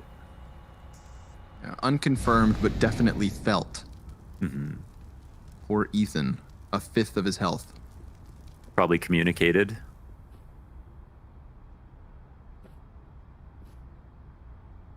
Looks like they're going to circumvent Cirque here as well. Long A is definitely the most open route for 100 Thieves, but they start to announce their presence with a little flashbang. That's going to draw Cirque Scout close, but he decides not to go for the peek. And I like that. You know, trying to play closer to his teammates. He does have the biggest stinger in that scout. Now, Stanislaw, it's just the Deagle kind of keeping an eye on Long, trying to keep the T's honest. Now that he has seen them, Cirque takes that from him, and instead it's the scout, so they've got to be careful. Look, Jacob, he kind of gets that one warning, all right? It packs a bite. Frag grenade down from Cirque, not going to do anything really. And they are still really trying to pressure this A site, and it could cost them. Stanislaw, big double off of the Deagle. He's going to throw his own flash, potentially going for a follow-up peek. Cirque hits the headshot, and they are coming into the bomb site with conviction. A sprint in the open from Tarek. Oh, it all falls short. And that's why teams throw this long control smoke early on, you know, just to avoid problems like this. We all know how things get when an eco gets drawn out to this length. There's more chances for the scout to get tags. There's more time for the rotations to come in. And there are CTs that don't have any qualms about gambling. So again, it's the whole deal of fighting against somebody who has nothing to lose. A CT with a pistol will rotate very quickly. Oh, a little bit blind, but SMG's still fine. Over here on short, Ethan, he gets all the bodies he needs. JKS just trying to spam smoke with the tech. Good for the headshot. It's a bit of a labored throwdown. Ethan's coming in. Looked like he wanted the knife, and I respect that. You know, I too like money. 13-5. Yeah, totally doing it for the money, of course. After Vertigo, there's more than money on the line, my friend. That's true. More than money. Are we both gonna get really closer to our mics? ASMR, baby. 16 instead. The score line's just so, I mean, the stat lines, it's crazy to see all of Evil Geniuses having a lot of kills after what we saw last map. Aggressive push down, Stan, nice flick. Oh, the money. SMG's just tearing apart the first three. Azur gets his hands on that, doesn't have armor to couple with it. So Evil Geniuses, I mean, where has this been? Not just throughout the first map, but this week in general. Sure. I mean, 100 Thieves don't play this map, so they have to show us what they can do on T side, but like as far as we know, they don't have a single plan. Okay. That's fair. Yeah. Keeping your expectations tempered. Always do that. Why not? I like to shoot for the moon. The more excited you get, the more disappointed you get. I see you. Settle down, Socrates. Tarek and Cirque ready for Jacob to come around this corner. They just saw him flirting with the idea. Cirque's going to be tunnel visioned on this one. And it doesn't look like Gratisfaction's going to be really lending a helping hand. So Cirque definitely has the advantage here. He has the knowledge. And with knowledge comes power. Peek up from Gratisfaction, good for the trade, however. So suddenly Cirque, he's in a bit of a pickle. He is pinned in the depths of the playground, and the bomb carrier doesn't want to stick around here because Gratisfaction's life is needed elsewhere. They want that bomb to continue on into the B site with all the other thieves that are right on the cusp of it all.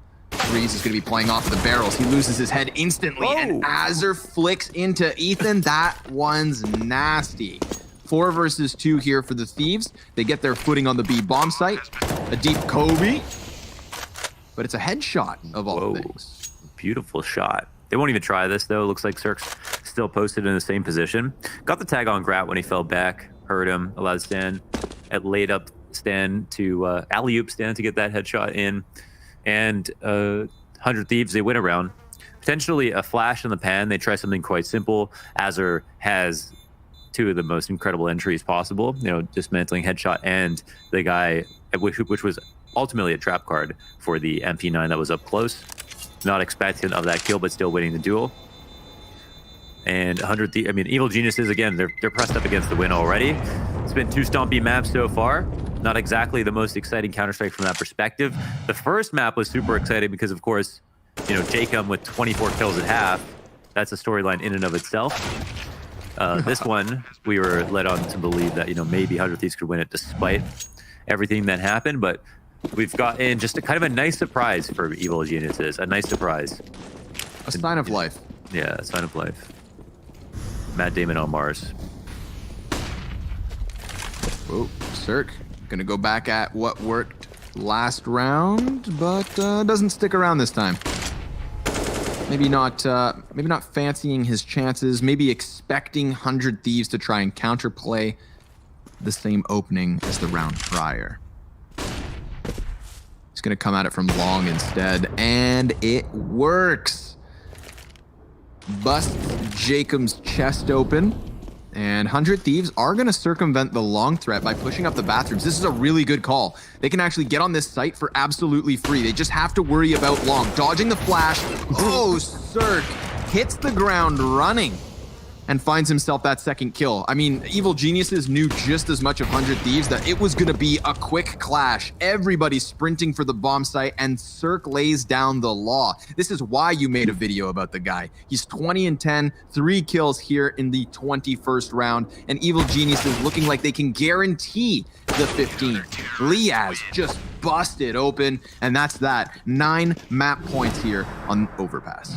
He's thriving. Cirque is thriving, and he's happy to see Overpass come back into their pool. He is so good on this map, and we saw on the T side, you could even leave him alone and he'd be able to get a kill, normally on the op or on the other team. So he's happy to play, and he's happy to have this back in the pool. This could strengthen EG quite a bit. But again, they're fighting against kind of a dummy target right now. It's more of a veto win than anything else. We have to see if 100 Thieves have a plan on the map. And as was pointed out in Elliot's stat, that they haven't played this in a long time. The last time they did, they lost and gave up a top frag to Smith and Existence, who aren't even the 2 fraggers of the team. So, yeah, it's a long claw back. They got away with a very simple strat, but as soon as it went into a default, they lost. Cirque looking for 21. He's got it. He doesn't know because he was so blind, but he lands the shot regardless. And all of a sudden, it looks like we're heading to a third. Oh, Cirque, absurd. Back in with a quick headshot and another one. Liaz goes down.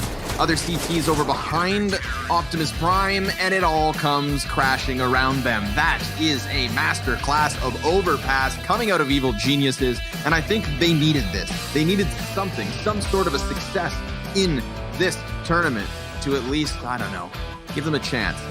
Mentally reset, perhaps. Like you said, you can't create confidence. You just gotta win games to build that, and it had been a while. So this one's done. We'll meet you guys on map 3. Let's see what our analysts have to say in between all of that.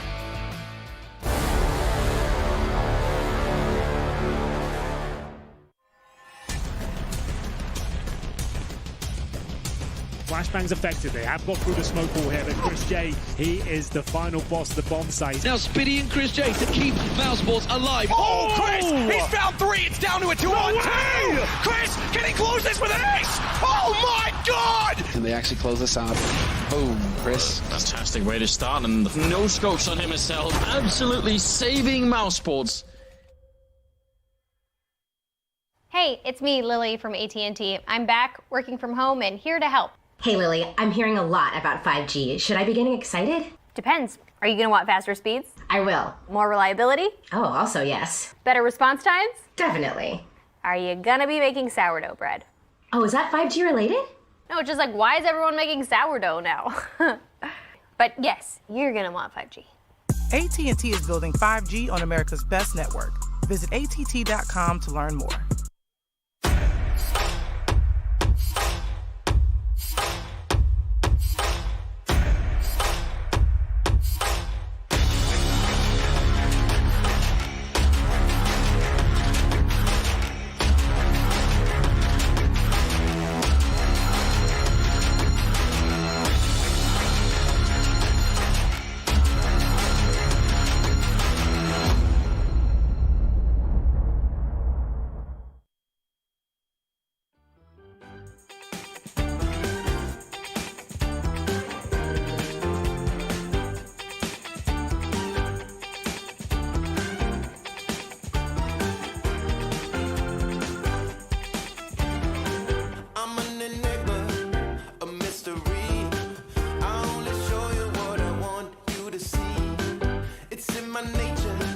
My tendency to make it seem like I really want to be free.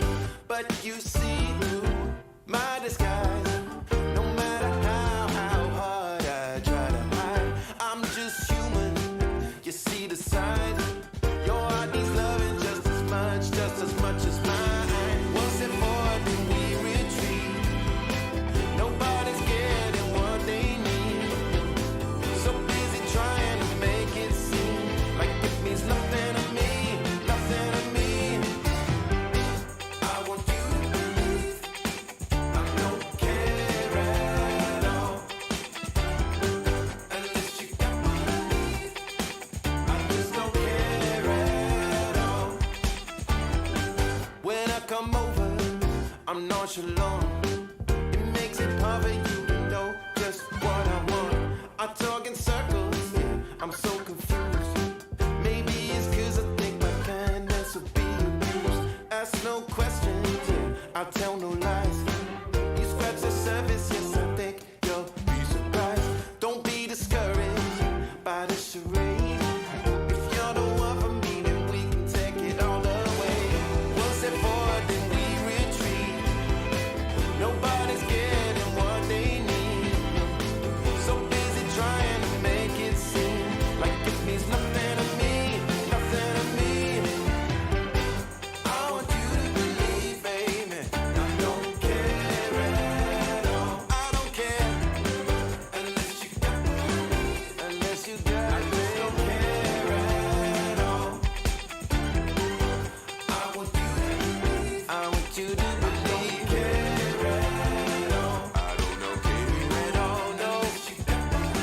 Unless you got it, man. Don't care at all. Don't care at all. I want you to believe. I want you to believe. Don't care at all. I don't care. Unless you got it. Unless you got it. I just don't care at all. I don't care at all.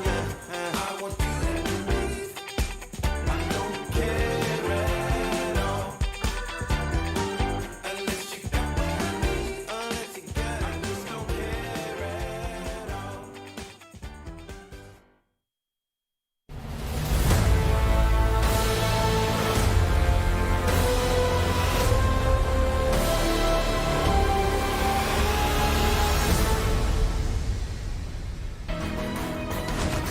EG bounce back on Overpass, and they make sure to put the hurt onto 100 Thieves. But it wasn't as much of a convincing showing as we saw from the Thieves on the opening map, but at least now it looks competitive going into Nuke. But Evil Geniuses, they may have found some confidence with this, and it was much needed with Cirque demolishing them with the Orb. He's back in style, but can he do it on the next map? Those are the questions we will be answering over the next few minutes, because guys, that looks so much better. But also, what happened to 100 Thieves Overpass there?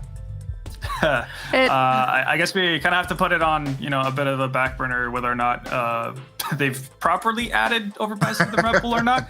I guess in many ways, like that could be what they would basically label as a flex map. So it's something that you want to showcase that you can play when you're going up against other teams who might have similar vetoes as you. So you kind of play that game of chicken. They might know, like, okay, that we saw 100 Thieves play this map versus Gen G. We're going to have to actually use our veto on it because we don't play it at all. So that might be the case, man. And looks like Stanislaw kind of called their bluff in terms of how confident they might have been on it. But yeah, this is definitely a completely different look from EG. We got that trio to set them off to a good start. Cirque, Breeze, Ethan.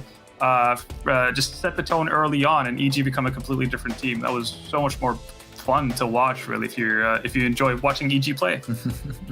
The EG potentially back now, but going into Nuke, one thing I find is very interesting here is that the last set of times these guys have played, Nuke has always come in, but it's been 3 times in the favor of 100 Thieves. So EG, they need to show us a little bit more once again, I think, Potter.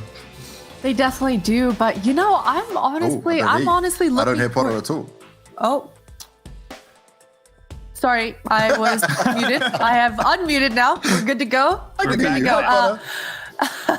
What I was gonna say was that 100 Thieves, yeah, sure, they've won out those matches, but going into this Nuke, I'm looking at JKM again, man. He had such an explosive Vertigo. He was such a huge instrumental part for that landslide of a victory. But on this Overpass, he was 0 for 7 in those opening duels. You could see that the free flow of EG on their defaulting on their T side, they were so spread out. JKM, I think he was hopefully leaning towards getting more teamwork across his board. But when you're just flat out losing your opening duels like that, anytime you see an enemy, anytime you see an EG member coming your way, there's not a lot of help that can be done there. So perhaps maybe it was the map, perhaps it was his positioning, but either way, 100 Thieves, their strength, which was that teamwork we talked about, it didn't pull through here on Overpass at all. And they've got to be able to deal with Cirque, right, when it comes to a map like Nuke, because if he gets control outside like that with the Orb, if he's hitting these shots like we just saw on Overpass, I think 100 Thieves are going to really struggle. Yeah, no, it could definitely be a bit of an issue. Again, that we've seen, I guess, if you want to take another competitor from the NA region actually circumvent Opper issues, I guess, on Nuke, you've got a team like Furia, right, who are predominantly just focused on Intersight and Ram for the majority of their games. So in that sense, you do have the options of not necessarily putting Cirque into a position where he can have as much of an impact, as not as easily as he otherwise would have liked, but no, he's definitely going to be a problem that they're going to have to deal with. Him dropping, close to 25 frags in that last match, that's always a good sign if you're EG. He's one of the driving forces of success when the EG finds it. So 100 Thieves definitely have to step up from what we saw in Overpass. Now it's time for us to get to a break. It has given us a 3-map series. It is what we wanted, but can one team walk away with a significant victory here? 100 Thieves looking to top the group. We'll have to find out after the break.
Llegó la hora, bailador, este es tu tiempo, gózalo, como tú quieras, bailador, a tu manera.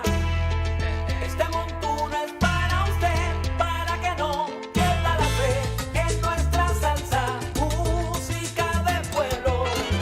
Traigo la salsa, traigo el son, traigo la clave, el guaguancó, son mis raíces, tradiciones de mi tierra.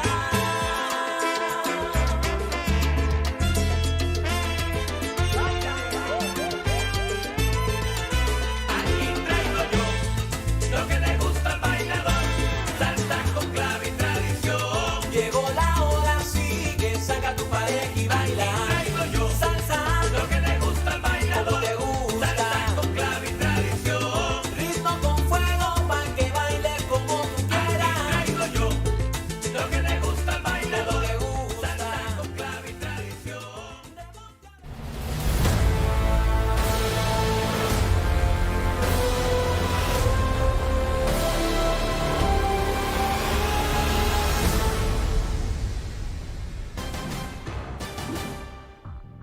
Welcome back, everybody. A single map remains in what could have been the biggest blowout we'd seen in all of North American DreamHack Masters action, but it's not over yet, Launders, because we got this awesome showing from Evil Geniuses on Overpass, flexing it over top of a team that is not as sharpened, we'll say, on Overpass and 100 Thieves. But we move on to Nuke, and this, I think, is that awesome middle ground. So we had the blowout on Vertigo, the lopsided affair on Overpass, and now is when each and every one of you should buckle up. Safety first. This could be explosive on Nuke.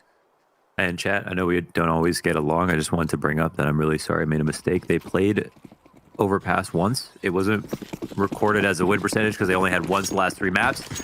Situation where Gen G played against them. Gen G floated it. 100 Thieves picked it, so they are trying to play it. So it legitimizes the win even more. Esther, oh wow, a couple of nice shots by him.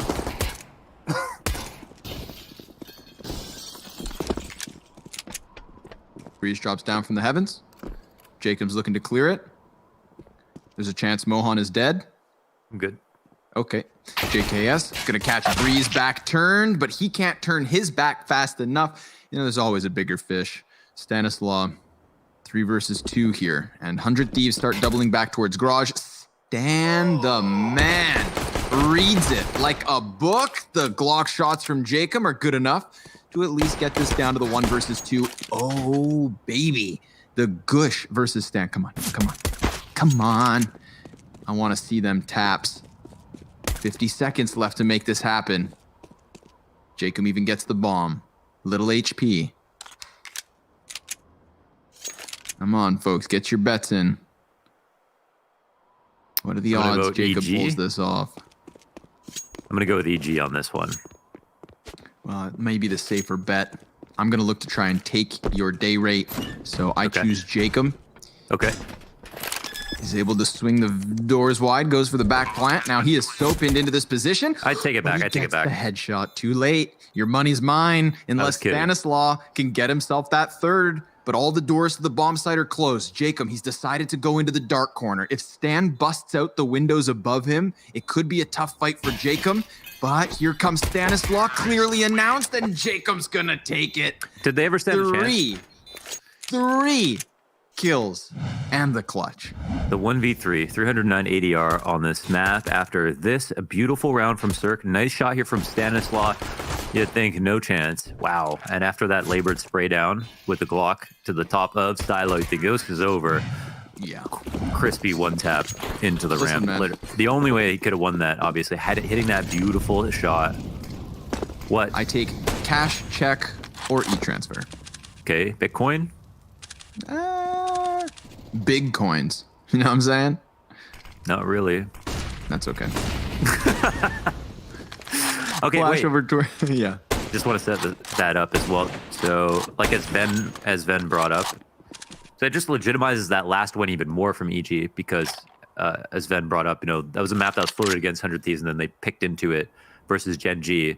So I was sorely mistaken. They were playing Overpass, but Evil Geniuses made it seem like they weren't. So that is a kind of feather in the cap of EG. Now to set this matchup, 100 Thieves have won their last 2 times versus EG in dramatic fashion, like 16-4, 16-5 on Nuke. The last couple of times they played. That's something Ven also mentioned. But then they also have a loss randomly to Envy, which throws things into question. Right. That one awkward result that, just has to be the asterisk. But yeah, it just poisons the well. Tarek, one and done. Tries to sprint through the double doors. Molotov's going to keep them at bay towards ramp, but the health is getting shaved off slowly but surely. UMP for Ethan, good for the headshot. He's also going to fall to 38. Has Breeze by his side on the Deagle. With 100 health and the Kevlar to boot, bomb's been planted, so the CTs have to move their feet forward, but Azur's going to take a head off. Breeze looking for the clutch now. First Deagle shots, gonna miss, but the third one's the charm, and now he's going to sprint over. He thinks maybe he's caught him off, but already crossed from the doors is JKS. That Mac 10 gonna get the headshot, but not the frag just yet. 20 HP left over. Breeze trying to fight for this, but time is on the side of JKS. Bomb's gonna blow up. A single survivor in round 2, but at least they get through with that second follow-up. So Ven is pretty confident that 100 Thieves will win the map. I'm gonna go ahead and echo that because of their recent head-to-head. But to argue that it should be a close map is we have Stan, who's always loved Nuke. He's always played that on basically every team he's played in since Conquest. And yeah, they have the players to do it. They won that last map so confidently. One of those situations where this could be a redemption story for Evil Geniuses for their series. It would top off this BO3 plus make up for the last head-to-head losses versus 100 Thieves on this map. They have some history here. That would allude to it being somewhat close. But yeah, 100 Thieves, pole position with this pistol round. The 2-0 start, they've earned themselves the pistols out of everybody but Breeze, who's safe from last round. Cirque's looking very good. That can be a defining factor on Nuke. He's got this beautiful M9 like Sapphire Doppler, whatever the hell that is. Tarek sees the warning sign, decides to get out of dodge. Pops the window, sprints back in. He is safe and sound. He thinks it's only for a moment. He's gonna get tagged up. Lots of bodies peeking into him. Jacob gonna get himself both those kills. Cirque even through the side of the wall. Breeze bouncing back with an answer here. Some very ambitious Deagle wallbangs from Ethan. By the time he's done with that, he is left all alone. So a third round for 100 Thieves, certainly in their back pocket, but at what cost? It cost them 4 bodies last round just to get their second, and it seems they'll get through with 3 here in the third. Now we'll see the game plan unfurl on the CT side and really decide our opinion about how each team is playing. This is where it gets interesting. Cirque at full power with AWP. CTs have a number of options that they can employ. We don't know what 100 Thieves want to do on their T side. And one thing we haven't been seeing a lot of in DreamHack Masters, a lot of outside control. But we know that 100 Thieves incorporate outside as the more prototypical top team into their new gameplay. So expecting more slower rounds than we'd see from some of the other teams we've seen play like Cloud9 and Furia. Oh, that's a big tag by Stan. Allows Cirque to have confidence to hold down that angle on Grat. Ram's cracked open, but Tarek's here on a very depressed angle. And he oh no, Leah is so aware. That's a big one. Tarek, he was about to spray down a couple of backs turned, but Liaz, Sixth Sense, Spidey tingles, and he finds him. It's the bomb plant off of the back of it. Stanislaw going to actually lose a bunch of his health to the flames here. So that's not going to help, but he is still standing. Smoke fades in front of him. He's working side by side to try and get Liaz, who finds another headshot despite being on so low HP. Azur from the top rafter hoping for another one, but the counter-terrorists seem to be getting away from this retake attempt. Breeze skewers a body off of the ramp room. He's going to use this flash to perhaps exit. He needs to get out because his teammates are all dying, but it looks like one survivor apiece. Breeze and Azure, all that's left, as 100 Thieves find 4. It's a small victory for Evil Geniuses to get 4 down in that round. They've been keeping 100 Thieves money honest, as you pointed out. The last round, they didn't get majority deaths, so that's something, but here on the rifle, they do. Bomb plants have been going off to offset that loss of economy, or the disparity, and Evil Geniuses half buying into this round to give them a chance to continue to keep it honest. It's not gotten out of control by any means here for 100 Thieves just yet, although it is 4-0. Missed op shot. A part of me just can't help but feel for Tarek in that last round. I don't know. I think that a lot of it hinged on him. He has turned around, yeah. Yeah, just, I don't know. I don't know why he had to turn around. Maybe he was just turning to fall down, and that's the game we play at times. But it hurts, you know? Sometimes you gotta sympathize. Maybe he received a scroll from a carrier pigeon that told him a secret. He seems like the type who would probably like birds. He's got an owl in his backyard. He's kind of like Prius. Yeah, yeah. They both like watching. Cirque on the ladder, throws himself forward, gets the headshot versus Liaz, who somehow survives another one of those engagements. This time he's not going to be able to double up on it, however, and that mini pinch could be big. CZ from Tarek, good for the 1 kill. Stanislaw decides not to run through smoke, and he is met by another piece of utility, so it's going to be really hard for him to find any real footing on this A site. He's outgunned, he's outnumbered. He hopes to find the lineup through the smoke, but that's quite ambitious, and it doesn't pay off. He decides to sprint in off the flash, and that too doesn't play to his favor. 5-0 start here for 100 Thieves, giving us a real mixed bag of strategies so far on this T side. Yeah, you like variety is the spice of life. I think that holds true for Counter-Strike, and it allows the team, if they keep guessing, to waste grenades. That's the key point about having a variety of tactics and strats, not just be limited and pinned to one playstyle. You don't want to be the slow team, because then no one uses grenades against you. You don't want to be the always fast team, well, unless you're Furia, and then you still manage to win. But, ooh, Cirque, chance there. Op is going to post up in position. Oh, sorry, that wasn't an op. It's just Azure outside with the full utility kit. I wonder what his position is going to look like. JKS pulling off a fast lurk into Squeak. He's not taken any damage yet. Ethan, if he's not careful, but he is aware. Oh, he's going to pop up. Oh, could have been anybody's headshot. Ethan had the advantage as he took the initiative. 4 versus 5, not favoring 100 Thieves, but this exact same situation happened last round. Ethan gets the man advantage. 100 Thieves still win the round. Let's see if they can claw their way back into the 6th. Cirque will see nothing as all 4 remaining members of the Aussie squad get themselves down secret. He sees the tail end of it, so Stanislaw should be on high alert. He's already starting to dump some utility here, looking to slow them down.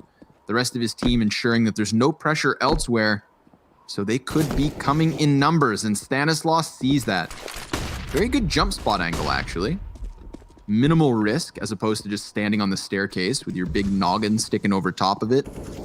So he decides to play within the bomb site with a player just beneath him. Lots of bodies coming in from Decon. Tarek fully flashed inside of the smoke, trying to manage the bomb site, and he will thus far. But Jacob makes that space, covers for the plant, and the retake's on.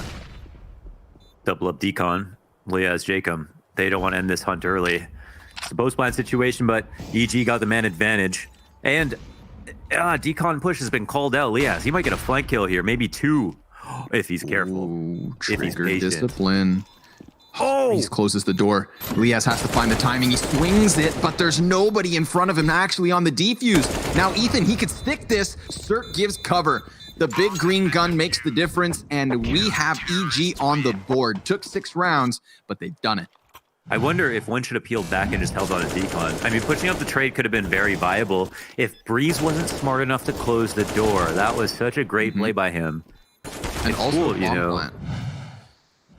The ball plant, how it's on the other side? It wasn't actually, yeah, it didn't seem like a very deep, it didn't seem like a strategized plant. It seemed like that's where the smoke landed, that's where the bomb went down, and the doubling up over towards the doors, well, you saw Ethan could have easily stuck that. You know, even if it was a 1v1, could have gone with the big brain stick. Yeah, yeah, they had to get like 2 kills before they came out of the door, and then you're in business. Are you going to read that? You give a shot? EU Riority. Jacob had as many kills, 7, after 3 rounds of Nuke as he had deaths in the entirety of Vertigo. Damn. Yeah, he did a... Yes, the contrast. He did say... I think he might have been one of his best halves ever. He had 24 kills in that first half, Vertigo. 24 and 5 at the end of the half. So... But yeah, the contrast, that was how hot and cold he got. Map to map. Yeah. It's kind of interesting. Big Mac 10 play. Cirque fully blinded, still able to snip one off of the hut burst. This was, of course, 4 Mac 10s for 100 Thieves. So call it the curb purchase. Just evening out the bank accounts. Oh, Gratisfaction. I was wondering, there's only so much cover you can get from that little bit of a door tuck, so it comes up short. They're not able to burst past the offer or the defense on that A site. Second round for Evil Geniuses looks pretty easy, and that's good for them. That's a good sign that they can get one without having a bunch of bodies down. Money now starting to stack up. Op in play. Still a promise in MP9, so they're not on. They're not in the 6th gear, but still moving quick. I feel locked into this map, and it feels like both teams are very locked in as well, and it's a lot more even. Awesome. Oh my goodness gracious, Gratisfaction. Through the smoke, through the wall, through his head. That's as dead as you get. Looks like Evil Geniuses don't want them to just play off of the 5v4 Tarek. He's trying to find something from ramp, but he's losing players on that A site, still finding a bit of timing. 100 Thieves, man, they really played together in these last couple of rounds. Tarek swings out, stops plant, and a second. JKS cut down off at the back of the site as Cirque comes in with the op shot, and this is all falling apart for 100 Thieves. The wild MP9 push was perfect, but Jacob, 13 kills, 4 deaths. It may not be Vertigo-esque, but it's still a great individual showing so far. They just need to slow down this 2v2, recalibrate, recalculate, and win. Maybe defenestrate down the vents. Yeah, they get the free plant off. We see the meta go this way all the time. Tarek, wow, takes a big risk in trying to get that op shot, of course. The reward could have been enormous, but Stan, he's quick to the call. He's on the B site, and he knows that Liaz was last spotted in the vents, so he's one of 2 spots here. Stan seems to be making a weird read, but at the same time, not weird read, what am I saying? He could stick it from the other side if no one pushes. Oh, but Liaz has already pressed his face against the glass. He is not window shopping either. He's here for the kill. Yeah, he body bags it. Excellently done. Good recovery there from 100 Thieves, but oh man, I want to praise Tarek. That was an awesome timing he felt out with the MP9. That was the first kill where Grat just wallbangs hut. Poor Ethan never saw it coming. This was cool too, Liaz. As you said, shoving his face against the glass. A cool cat. Nice, very, very nice illustration on that one. Thanks. Christmas comes early for 100 Thieves.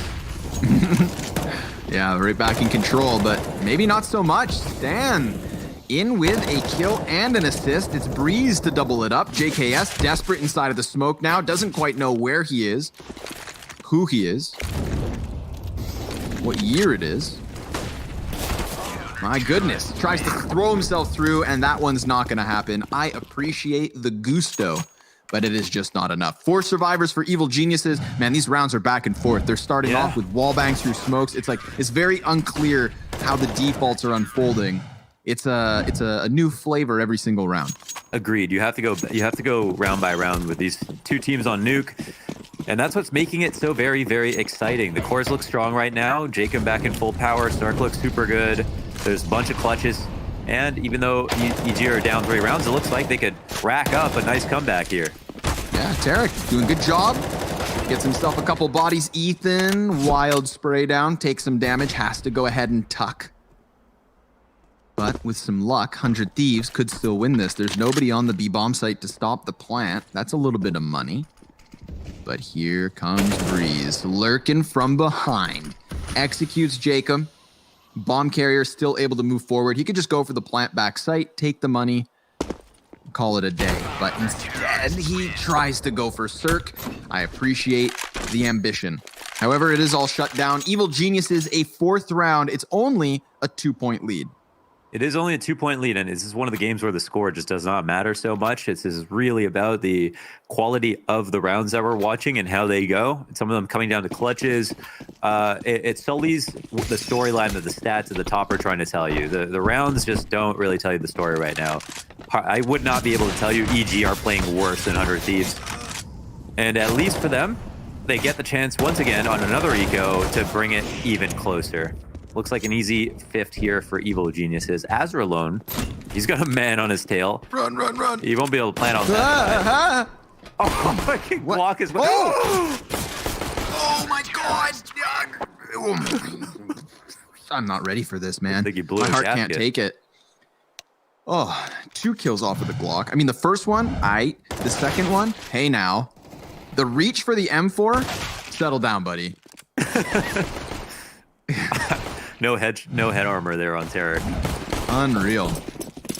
Okay, that was an odd round. I hope everybody's hearts have reset. We're back into the bye. That was Fire Festival. Remember that? Yeah, there's a great documentary about it on Netflix. Yeah.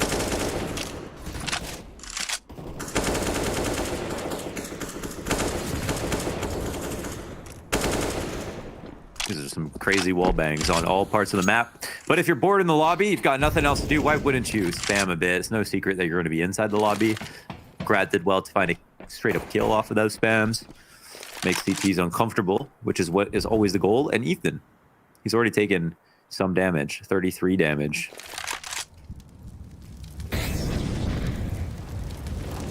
Sir got a little scared by the Molotov there, kind of came out of nowhere. Nearly popped on his head. With a smoke grenade in front of him, he feels the need to peek. But he stays underground. They know he's here. Oh, there it is. Whoa. Almost catches the one falling from the sky. Goes back up, blind to his own flash. Tarek lends a helping hand, holding the open floor of outdoors. Gratisfaction. The only frag so far here, 400 Thieves. Looking to move past Heaven, but that's where Tarek peeks back out. He does great damage versus Azur. I mean, a stiff breeze would blow over 2 of the 3 Thieves still up. And Cirque, well, he wants to knock them down when they arrive on B. Oh, they're all coming up the left side as well, yeah. Line of sight denied for Cirque. He'll peek in. Oh, man. He'll try to get his own justice, but ends up dying and losing the man advantage. There's some damage dealt to the 2 remaining players. Ethan brings it back slightly. Liaz gets... Oh, Ethan with a 1-tap through the floor. Unreal, and a chance now. Liaz toying with the corner. Ethan, oh! He tries to keep himself in cover, but Liaz comes in big with the clutch, and he needed that. He gets the 3K in the round. He was the only player left of the remaining 3 with HP, so good on him to play off the trades. He gives cover to the bomb planter as well. That tap is just nasty. It's glorious. He wasn't even planning to try again, too. He had to hit it there. It almost looks like he meant to do it. The whole game's on a knife edge, right? Like it's crazy. These rounds are so intensely close. Yeah, oh, and it's not stopping. Wow. Come on. Oh, revenge for Cirque. I love it. 2 kills. He's looking to unleash himself. I think, it took 12 rounds, but the gloves are off at this point. It was a gentleman's slapping match. And now it's just straight up fisticuffs. Yeah, it's a bare knuckle brawl. This was the UFC before rules. And every time you look at the players remaining, and then you look up the score, and you're like, wait, how are EG not straight up winning or tied or whatever? And here's a chance for them to claw back a bit, 6-7 after this. If they don't let Cirque down, really. That last round, I think it was a bit of Tarek's fault. excuse me, for peeking heaven because he's their ramp player, and they ran outside. Sorry, I got the hiccups. They ran outside. If they like silent hiccups. If he didn't peek heaven, they wouldn't have known ramp was open, and they got the kill on him. That allowed him to get to lower site in the first place. And, you know, it's a good point. It makes Cirque's job a lot harder, and he felt the need to like peek in. Really good call as well. Remember when Cirque was back on decon, you saw the T's coming down ramp, and it looked like Liaz was going to peek the opposite side, like the control windows side of ramp room. And then he second guessed it, stuck to the opposite door. Everybody hugged the left wall, and it paid off perfectly. Tarek comes out, denies the bomb plant for JKS, so he has to do it on his own. He is so surrounded. There is no chance in hell he is going to win this. Oh, it even boils down to the time they take away his money. No paycheck this week. No stimulus for you, my friend. We're wrapping up this half, and again, it couldn't be any closer. Very nice shot to kick things off. And you know what? The second one was just as nice. Take him. That was a trade offered up. I mean, it's not that he should have instantly got that kill. With one more second, he would have sprayed down Cirque. Cirque just reacted so quickly. And it puts 100 Thieves on another save. Evil Geniuses. It feels like the quality, like some of the bigger rounds are being won by 100 Thieves. Holy smokes, man. Cirque. He's on one at the moment. Yeah, on a couple. Last one's Gratisfaction, completely surrounded. The Hounds tear him apart. That's the 3-piece from Breeze, 14-6 at the moment. And Evil Genius is doing a good enough job at the closing portion of this first half to almost get a lead. There's one last chance for them to do that. But of course, the Thieves buy in with everything they've got to try and keep it from happening. This is still a stellar T side. And when you think about the nature of some of the rounds EG have had to win, you know, versus pistols, etc., they've had a couple freebies in the mix, but so many labored rounds for everyone. Yeah, they've had 3. Oh, JKS, he sneaks into the floorboards. He's low, but his presence alone can draw rotations if they game it properly, and it comes down to this timing lurk outside with Tarek. So he can deny vent rotation as they cross outside. EG will try to deny it themselves by coming close. Cirque's gonna listen for a few targets and ends up, I don't know if he gets pre-fired or tries to push in as soon as they turn the corner, but that might have been a bridge too far. They might not be able to risk that. Jacob? He's going to catch off Derek, too. M4 versus AK. AK comes out ahead. Yep. As it does. Molotov goes deep, too. Even Liaz on 55. Not the best situation that 100 Thieves have been in, but it's still the 5 versus 3, so can they get it over the line? There's the 1 frag for Ethan. The only kill for Ethan. Look at the health. Unbelievable that these players are still alive, but it could very well still be enough. Ethan, he's got it rough. So outnumbered. An 8 for 100 Thieves as they switch to the defense. A third map that's as close as it could get. Join us after the break.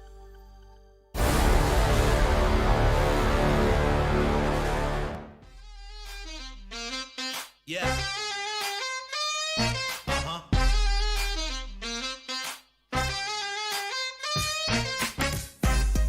Yeah, come on. Show me the money. Show me the money. Yeah, cause it feels good right now. Yeah.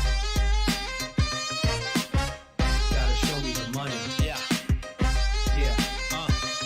Come on. Never been around wealth, now I'm surrounded. Nice cars at the mansion right next to the fountain. CEOs in business suits and private accountants. Yeah. Summertime parties by the pool, we lounging. Night we out stunting on the main strip. Out of state trips, cars with the paint drip. How could you hate this? Jewelry in my chain sick. That's the life I wanna live. Show me the money. Show me the money. Show me the money. It's all about the lifestyle. Yeah. It's all about the lifestyle. Show me the money. Show me the money. Show me the money. It's all about the lifestyle. It's all about the lifestyle. Yeah, come on, show me the money. Show me the money. Show me the money. Never have to worry if I have enough dough. Fashion show out in Paris in the front row. Party every night, I don't have time to sleep. Next day it's the same, just rinse and repeat. Summer Summertime trips on the yacht to the island. Squad rolling with me and we do a lot of wildin'. Bottle of whatever you want, just put your order in. You can have as much as you want, there's plenty more of them. Yeah, show me the money. Show me the money. It's all about the lifestyle. It's all about the lifestyle. Show me the money. Show me the money. Show me the money. It's all about the lifestyle. It's all about the lifestyle. Show me the money.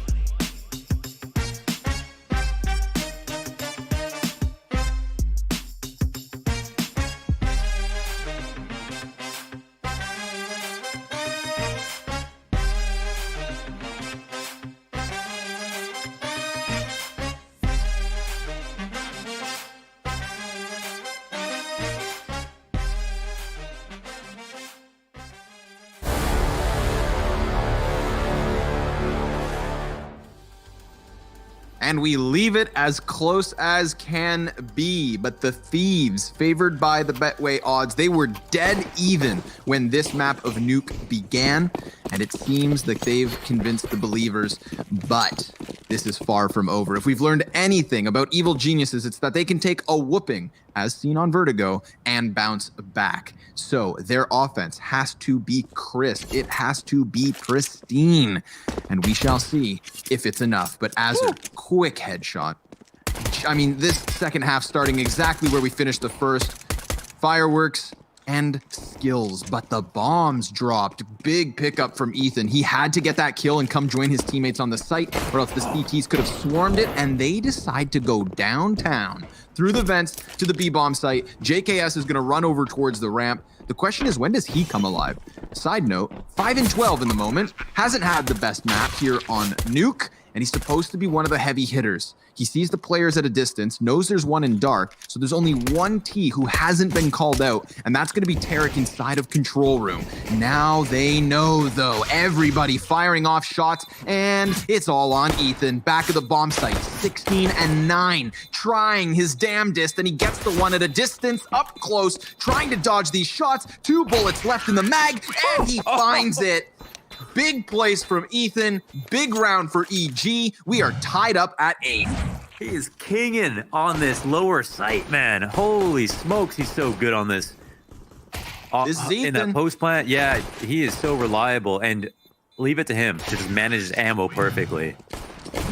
One chance, second chance, just playing it carefully, not giving up too much. Great movement around the back of the bomb site. That's so nuts. And 100 Thieves almost pulled out that second pistol. Whoa, we got that drop now. Yeah, another quick rotation lower. Jacob gets into position, starts tapping at the back of Breeze. Stan tries to give chase. That opens him up to the hit from ramp, and the force buy pans out. Blink, and you miss it. How? What is happening? How did that happen? That scout shot outside was insane. I don't even know where the rest of the kills came from. I thought that vent drop lower was perfect. They didn't take any damage. There's only one player down there. I thought for sure it's a trade. They get the bomb plant. Insane, no man. pause off that. Yeah. I don't know. I have caster pause. Yep. I have more questions than answers, just like you. That last one, an oddity, and hopefully for EG, an anomaly, because they're not going to be able to afford more upsets like that. It gets 100 Thieves right back in control of the situation. Now we're talking 3 rifles, SMG, and a scout, but the player goes and tucks behind blue. This kind of compromises the A site, but Azur's going to be fine. He's got Liaz to lend a helping hand, and Ethan with everything to do. I mean, listen, kid, we saw what you are capable of, but this round, you have no business doing anything at all. P2 Fitty, 15 health. They know exactly where he's at, and they're gonna gun him down. God, I'm so happy that this is as close as it is. As soon as EG take their foot off the gas pedal, you expect 100 Thieves to just pull away with this. So I think 100 Thieves are going to be grinning slightly if EG do start to slow it down. We've seen a very fast-paced attempt at both upstairs and lower in these past few rounds. And 100 Thieves keeping pace at every single turn, no matter how hard that turn is. EG back on the pistols again. Oh, this is what they get for losing that second round. Although 100 Thieves won the first pistol, lose the second one. They get the eco after the second pistol, and this makes things a whole lot easier for them on the CT side. Oh. Wow, great nades. Good grief. Goodness gracious. Oh, and he's got a peek. And we're playing Rainbow Six Siege all of a sudden. Yeah. Blowing open the cover. Come here. Azur is the Glock king. He's not scared of Glocks. No. Not at all. And they don't have anything else to play off of this. Not even the single flashbang. Whoop. Little ump towards ramp to be tested here. The Moneymaker's shaking it. JKS. He gets the tip at the end of the night. The 4th frag as well. That Deagle looking good. 100 Thieves, 11 rounds to 8. Tons of money made here. Yeah, he's got 3 kills. 1,800, 2,100 made off that round. Plus, he can hold on to his gun. He's got lots of money left over in the bank. Everybody else has got the guns they want. I wonder if he's going to be holding down ramp with just this. Probably more of a fallback setup for him this time around. Oh, close one from Gratis. Faction. Lots of damage going both ways, but Cirque's going to come out on top first for EG. Has Jacob cooled off at all? Because he was on a fiery start at the beginning of this half. Well, he has far more deaths. You know, still 18 kills, so a decent enough 18, showing. Yeah. But it's not like last time where he looked invincible. It's true. Gratisfaction's going to miss the op shot towards the player on box, now spotting the man on top of Mini. Dangerous game to play. Oh, hello. A little delayed, but it's the follow-up frag versus Stanislav that connects. There is still that threat on the rooftops, but he doesn't fall forward. He falls back. Ethan has the cover of it now. Gratisfaction a little wary, still scary as he gets that follow-up frag. Now, Azur's smoked off of the A-bomb site. Tarek's trying to come out here and clear it, but again, the grenades are fantastic. And Gratisfaction through the smoke, through the wall. I'm going to need a replay of that one. Tarek, he's just going to sprint in, try to get this plant, try to find some sort of a win for EG. Can he even get off of this position for some sort of clutch attempt? He is so outnumbered, but he's just crab walking. He's trying to crawl to safety, and that's never going to work. A 12th now for the Thieves. Minimal deaths for the Thieves. They rack up the money now. They got 12 to 8 in this half. Well, 12 to 8. And leading with tons of bank left over. No rebuys necessary apart from one. And Grat, easy, good round from him. He fights for information. That's the one. Oh, I see. Holy crap. You see, but he didn't. He finally gets the timing. Yeah. Yeah, he tried a couple of the shots at the beginning of the round. Damn, that's a big move by Grat. Yeah, never has that swag sticker on the scope of his op. It looks so good. And I think Jacob died in the beginning of the round outside when they tried to fight him initially. Cirque sprayed him down. Another half buy for Evil Geniuses. Mm-hmm. They seem to be the one benefiting. Sure. Yeah, they were the one getting a lot of ecos out of 100 Thieves in the first half. Agreed. Yeah, economy game has kind of helped Evil Geniuses get to this point, but this has been a very dry T side. Remember, they started at 7, the pistol was their 8, and since then, it's been a thievery, some would say. Azur, ready to peek around from the vent. He's going to hear this. He is fully blind at the moment, but recovers his vision, recovers the spray. Sees Zed, not going to come up with anything at all. So 18 and 14 is Azur. Solid A defense. Another round starting to rack up. This could be one of those moments where we get a glorious close first half, and then the shutters come flying down, and it is a lockout. But it's not over yet. A buyback here for EG. They're looking very tanky in all positions there. They've got to deal with Grat outside. Azur's been super solid with his spray control inside the upper site. They've got JKS, who lit it up on that eco round. Maybe they want to test ramp again.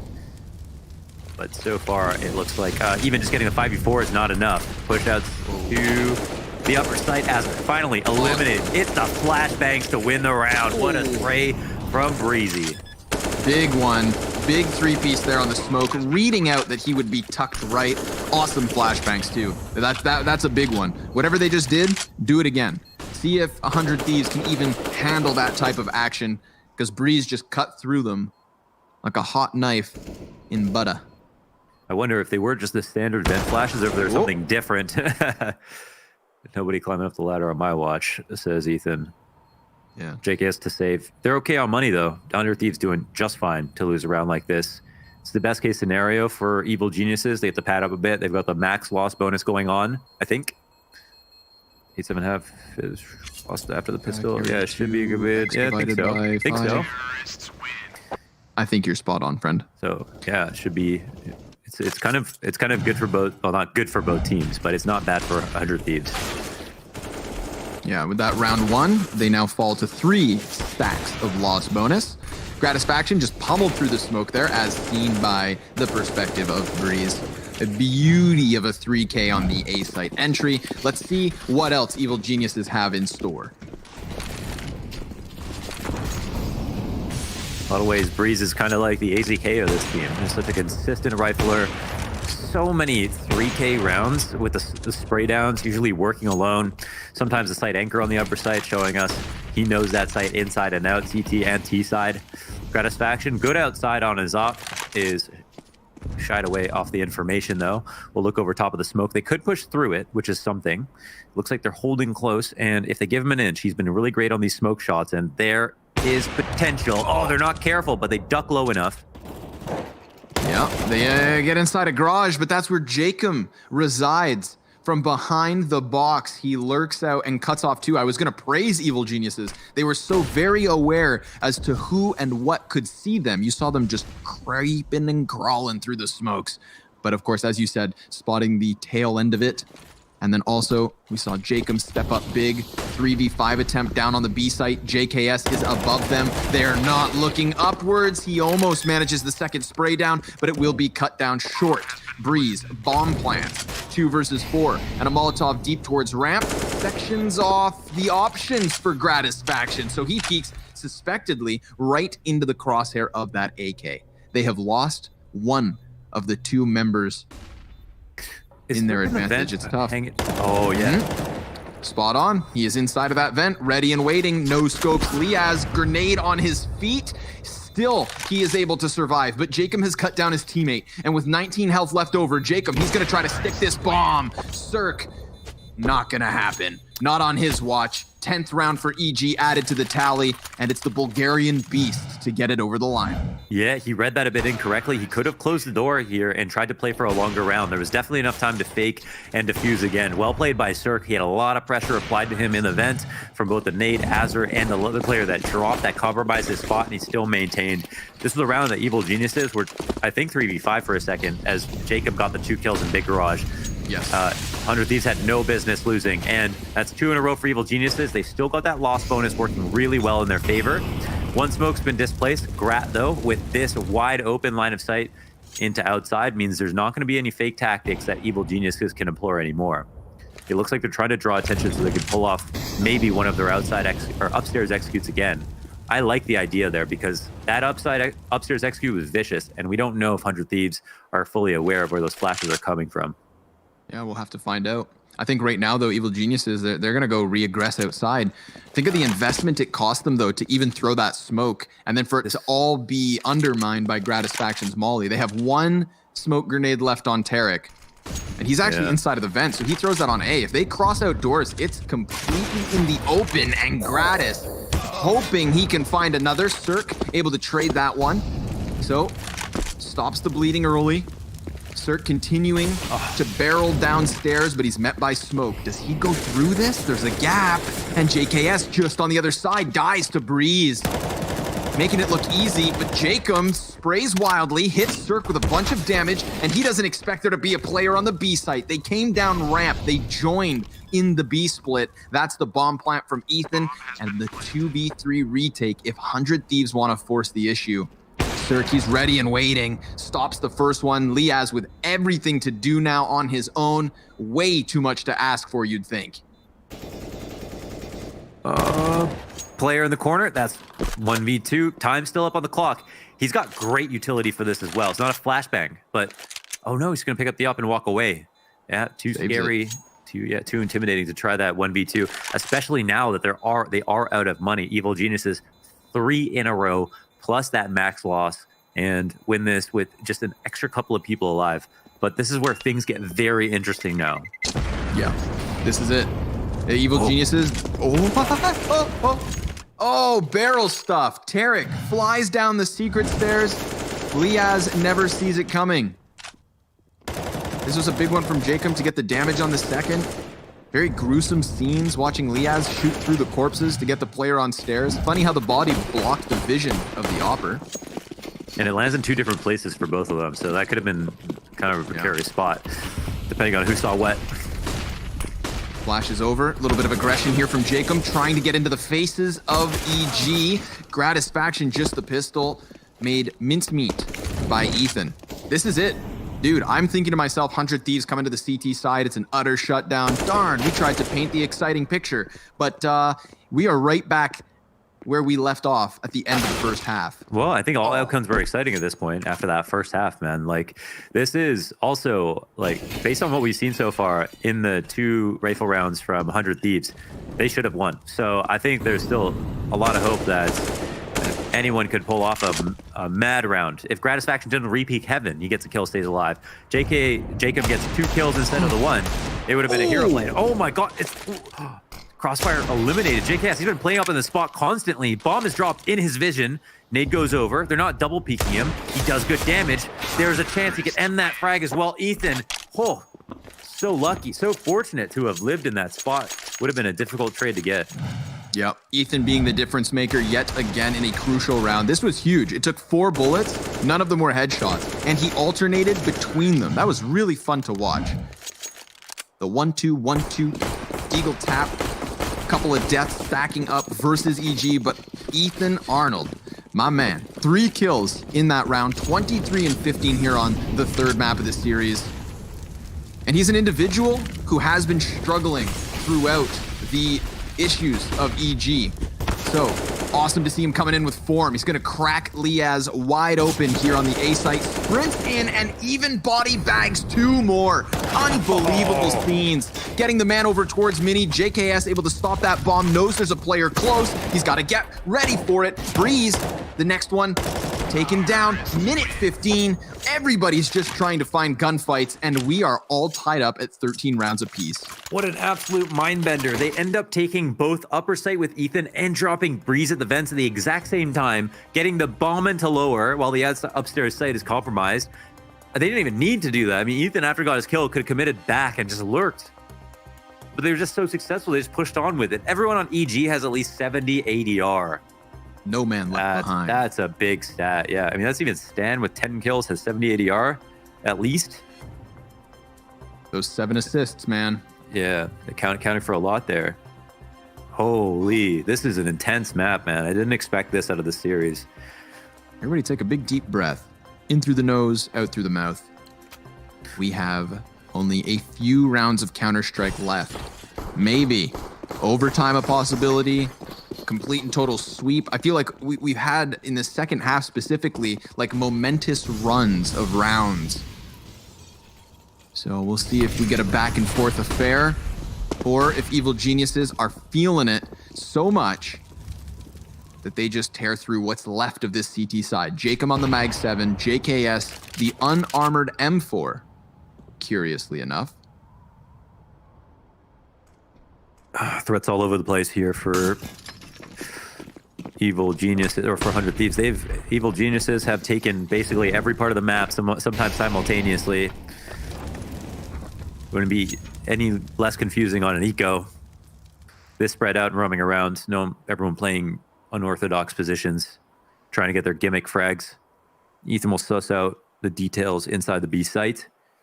CZ reload is heard. It's not enough info to act quite yet.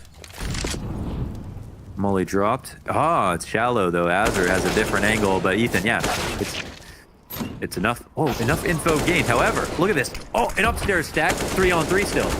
Yeah, above the hut. Labored spray down there from Tarek, but he gets the headshot in the end. Here comes Cirque, watching for Jacob to charge through. JKS finds timing. Oh, and he guns down Cirque, but Tarek recovers the AK, and with 3 HP the difference, Tarek's 3-piece that round could be what gets them over the line. But we know that was just the half-buy from 100 Thieves. They were waiting for this follow-up round to come in with the big bucks and look to lock it down. Here or now, because EG get 15 if they win another. Yeah, he had to earn that kill into the rafters. Grat will have another chance. Jacob will have another chance outside. They have been good individually. It's time for a monster round. It seems like overall EG are outplaying them. So does this come down to the big individual play? They're making some new progress in a different part of the map as well. Support push here for Gratisfaction. This might be a free kill. That's the bomb dropped in spawn. Re-peek into Cirque. Good night, my friend. That's the big one. Huge double up. Tarek with a double of his own. The headshots just flowing this time in the 28th round. Gratisfaction from the sky. Another one to the AWP here for the Aussies. He's going to drop down into hell. Needs to make sure that there's nobody else outdoors because there was a timing where they could have worked close to him. We do still have Tarek in the mix. Breeze is coming out through Squeaky. Of course, the door's been blown off its hinges, so this becomes unannounced. And he definitely just saw Liaz. Yeah. JKS, he hears the vent drop. Tarek, all the while, could have gone down secret stairs, but Tarek, he's actually still outside the mini.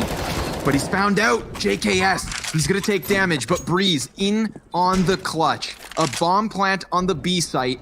He has a little bit of timing, which means that he could have gotten off to any sort of position without the CTs knowing the better. Oh boy. If he swings open these double doors, they are ready for him. They are looking to just flex numbers, looking to trade train their way to a 14th round. Breeze gets the first one, but nothing after that. Liaz saves him, gives cover, and we have 14 rounds each, all tied up. We've gone the distance, 30 rounds or more. And no one knows how this will end. It's the aggressive push. Oh man, I can't believe second one. He re-peeks into Cirque, immediately fires off. Just assumes a trade's going to be there. That's a beautiful shot too outside. Gratisfaction, we've been lauding him. He's just asking for even more of that though. No man left behind 2. Everyone in the server has at least 70 ADR. Okay, yeah, I mean that explains a lot. Because I like seriously can't name a bad player right now. No, everybody showed up here, giving us fireworks. In the final 2 rounds of regulation, still all 3 options open. Cirque finds the first one. He is thinking about coming out onto the A site. Ethan body bags Liaz, and it's all getting a little bit too easy. Bomb plant moves in. 3v5 retake attempt, or you keep all of these guns. At least the ones you could have. Gratisfaction also dead. JKS, immediate save call towards his spawn. Yeah, is he trying to get he's thinking about the op if that was possible? Where was the death that was of that was a scout. That was a scout. Okay. Mm-hmm. Yeah, so I mean, just showing already the economic issues. And they're not going to get any easier in the follow-up. There's a world where evil geniuses take this 16-14. Jacob, he wants to keep his gun, but these heads pestering him over the staircase. Just JKS left up. He found an AK. Oh yeah, he is the hunted. W held, nice. Oh, died by the bomb icon. That's Ethan, the first time I've seen it. Yeah, Ethan gets killed. No, really not a lot of money. This is, man, EG, I can't believe they're in position to win this series now. The first time ahead. Incredible. Yeah, they definitely looked super sick in this T side. After 13-10 having to come back, everything was counting against them. I can't get to Gratisfaction. My Gratisfaction. In his first 2 series, he had 3 times as many opening kills per round as he did opening deaths. So, staying alive and taking scalps consistently.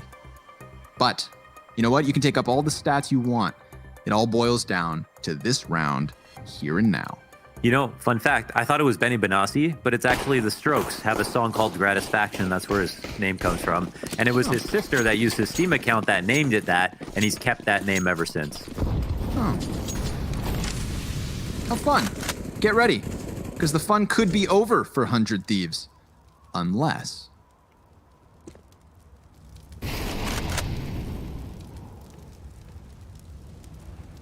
Oh man, the tension. This time, no push in a hut. No fast outside control, no op to hold back the CTs. CT's neutered right now, hoping something can go their way, and that's some good damage from Jacob to kick things off. They can't get too distracted because there are a lot of able bodies hunting for him. And Tarek, he commits to it. It costs him his life because we had that deeper CT trying to give cover. Very ambitious, Ethan. But after that one tap through the floorboards on the B site, I think he can try to wallbang anything he wants. Yeah, we're learning from him. Very patient here. But he didn't see the feed of Gratisfaction. Gratisfaction gets by. And now Ethan's gonna walk in, and this is completely unexpected. Ethan has that bomb. Gratisfaction sees the shadow. He drops that, and then JKS comes clamping down on Breeze. A 2 versus 4 is what needed. Cirque never sees it coming. I have never seen somebody get a kill from that position. And Stanislaw, 1v4, no bomb, 20 seconds. This map, this match, it is not over.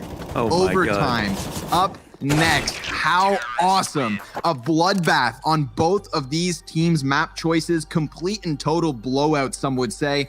And now we get the glorious overtime attempt on Nuke. I would love to have these questions answered. Who was truly better in this half?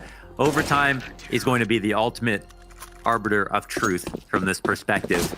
There was the comeback. A lot of it had to do with economy and regulation. 100 Thieves lost a couple of critical rounds, but they did play well in some of those rounds and had big individual plays that brought it close. But now, economic reset, mental reset, evil geniuses can show us that they can continue on with a lead over its 100 Thieves who have learned from their mistakes. 3 players crossed unspotted. A 4th one trying to get by before smokes fade, but Cirque will get into position. So the secret stairs are taken. The B site could be compromised. At what point do 100 Thieves decide to rotate more bodies down? Don't forget that, well, yeah, 4 players got down here, Breeze and Lobby. 100 Thieves put no pressure outside. They didn't shoot anything on the cross. One of the first times EG have straight up walked across through the smokes. They've almost always used it in some other tricky fashion.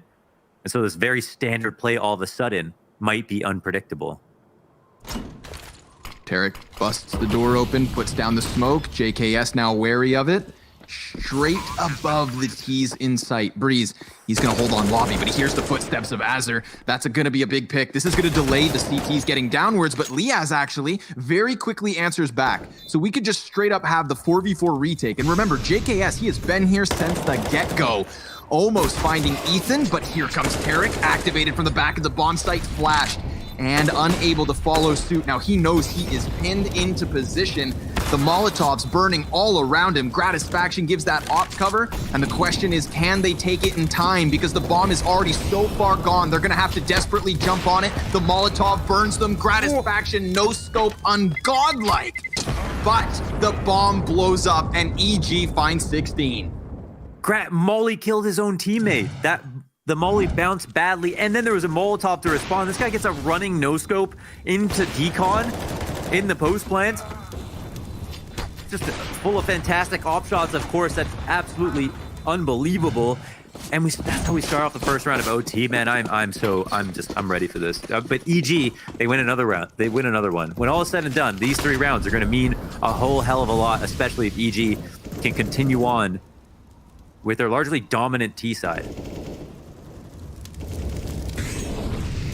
Jacob's gonna get flustered off of the red box push. Sends a grenade sailing back, does negligible damage. Remember, in this game, 100 Thieves, they won the first pistol, and the second one, they lost and then won the eco. They've had a lot of padding to get here from that perspective. Ecos and pistol rounds not gonna get them through this OT. True enough. True enough. And after they lost that second pistol round, they did string 5 rounds together, only for EG to get 6. 4 versus 4 after the exchange outdoors.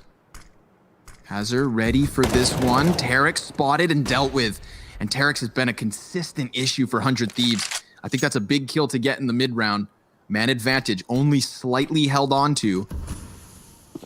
They're going to go ahead and aggress towards ramp. What lies in wait for them? JKS boosted on the box. He pops up, but he comes up empty-handed. Ethan, slick headshot. Gratisfaction trade frag and immediately tucks tail up into the heavens. This gives Azure a chance to move through control and try to cut this off.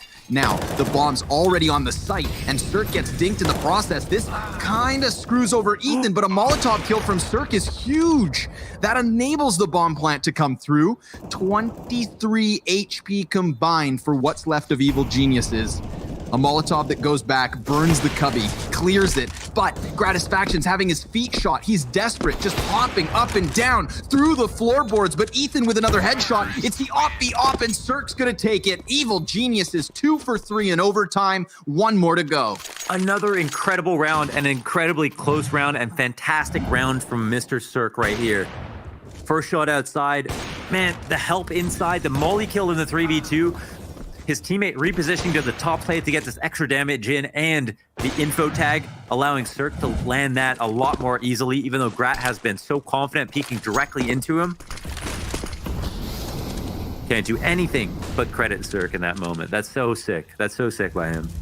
Also, Ethan, what an unorthodox spot to take. He just throws himself on top of the site silo, but enough of that round. This one's going to be a quick clash on the A site. Finally, a little bit of a defense here from 100 Thieves. Liaz still alive on top of Hut. It's done. A fast, rapid execution into the A site, and they come up short. Evil Geniuses handing 100 Thieves a lifeline at the end of that T side in OT.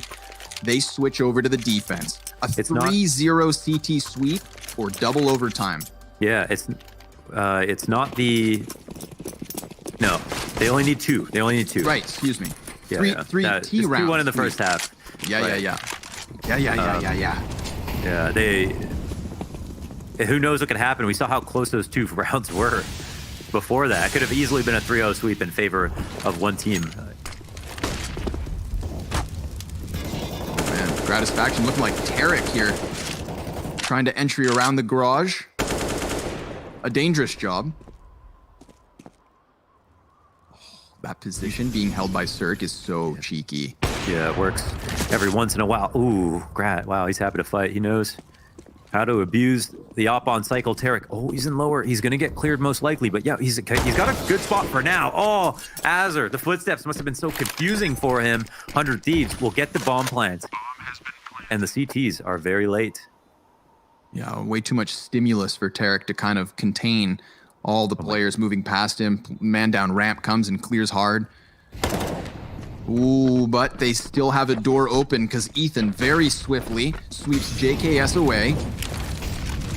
Molotov on the left. This is going to funnel them forward, but Stanislaw's utility good enough to get the man advantage. Cirque over the shoulder catching Liaz, and these CTs already moving into the bomb site. There's one terrorist over towards Dark, and all of a sudden the counter-terrorists are gone. Cirque, he's fumbling this one. He's, just flustered as they somehow, someway come in big with a 2K apiece. Gratisfaction and Jacob in the post plant. It's crazy with all the utility at hand, how these situations are going, because 4 coming down ramp seemed like it was going to be too obvious and too easy to hold, considering there's nothing to pressure on control, nothing to pressure decon, back vent, or secret, and still they get into the site. They flesh out a couple of key spots. They come close, but then Cirque's left in a 1v2 with an op. Very low chance of actually securing that. 100 Thieves, it's them getting lower quickly. Yep. That allowed them to win. Huge moves. So again, all 3 options open. An 18th round secures double overtime. 19 for the win. 2 rounds to go. Oh, and it's over towards hell that the first fight unfolds. Stanislaw coming out on top. And you got to be very keen to catch these lurks. He mollies heaven in case somebody had actually jumped around the windows with the player he killed. Of course, right now, that position not compromised. Better safe than sorry. They're going to go ahead and throw out their flashbangs, trying to duck down the vents, and they do so. Counter-terrorists letting them get away with this. Yeah, again, slow to the rotates one more time. This time, when they get the opening kill, it's 4v3 at this point. Liaz very low.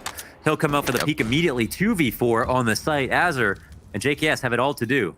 We just saw 100 Thieves walk away with a win like this, but Stanislaw prepared for Azur's peak. Can JKS come up big? Absolutely not. Cirque shutting down another member of the Thieves. That's 18 for EG. They've got double overtime in their back pocket, and they can even close with the win.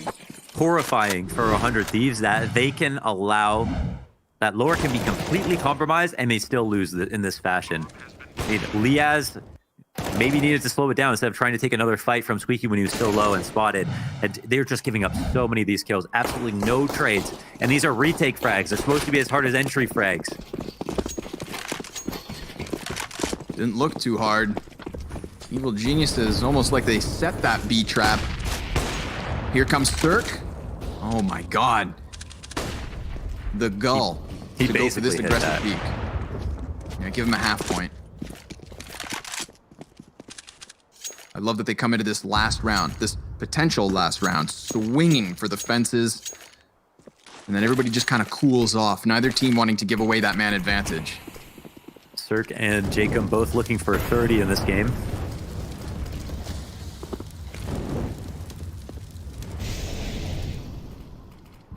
It'd be fitting both ways. We've seen how much impact they've both had so far. And as was brought up earlier, everyone above 70 ADR was until a point. Yeah. Very even Crazy. strength. Kill distribution right now, you know, Jacob at 29. The lowest is JKS at 24. We've got Ethan with the 33 frags already. The only player in the server to get past the 30 mark thus far. You would think with another lore hit on the cards, this should be a round for Evil Geniuses, 5v5 still. So we'll see if the post blank goes any better for 100 Thieves. But they got to do some fast learning. Yeah, they're going to try to peek, and Gratisfaction misses what could have been a crucial first shot. They're wary that somebody's up on the B rafters, but nobody's there, in fact. Ethan catching JKS inside of the lobby. That could be the big move. Man advantage for EG, but here comes the flank from Azur. Around the ramp, only the one player. There's a little bit of health left for Ethan to try and hang on with. Jacob playing close smoke on ramp. Stanislaw tries to spam it. Wants to puff his chest a bit and get the tease to fall back, but that doesn't seem to be happening. Gratisfaction taking more damage. 4 versus 2, looking good for EG. And now it all falls onto the shoulder of Liaz. He's down for the count, and Evil Geniuses do it in a result that is more about honor than anything else. They still fall short in the group, but they don't go down 0-3. Overtime needed on the map that brought it all back. Unbelievable to think that that's the same Evil Geniuses we saw get dismantled on Vertigo just 2 maps sooner. No one could have called that. And they stand in the face of all the stats that have worked against them. The 2 last wins for 100 Thieves on Nuke, plus the 2 series that stood in their face. 3, I think, 100 Thieves, 1 in a row, 1 LAN, 2 online, and EG come back and win that. And again, we talk about how inconsequential this match is. More so for EG than it was for 100 Thieves, and yet they still win. Big. I mean, to think as well, in order to even get it to overtime, like there was a world in the second half of Nuke where once 100 Thieves win round 17 after the second pistol, right? The momentum of those 5 CT rounds, it looks like it could have been a total lockout, but it wasn't. We saw the resilience from Evil Geniuses. And I think this third map can kind of indicate that this is not a team that can still be written off. It is a team who has bad days and who had a bad tournament, but this could still be the resurgence of Evil Geniuses in the next month or so. There's plenty of more Counter-Strike for them coming up, but not here. The result here was just for honor. It was for respect, Wanders, and personally, they earned mine in that third map. Any thoughts? Are we done?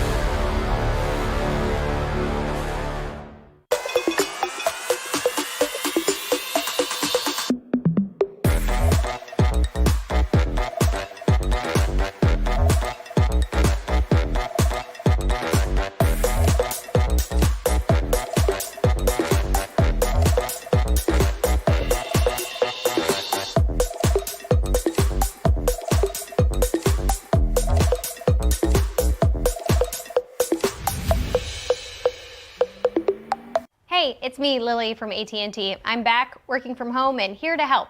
Hey Lily, I'm hearing a lot about 5G. Should I be getting excited? Depends. Are you gonna want faster speeds? I will. More reliability? Oh, also yes. Better response times? Definitely. Are you gonna be making sourdough bread? Oh, is that 5G related? No, it's just like, why is everyone making sourdough now? But yes, you're gonna want 5G. AT&T is building 5G on America's best network. Visit att.com to learn more.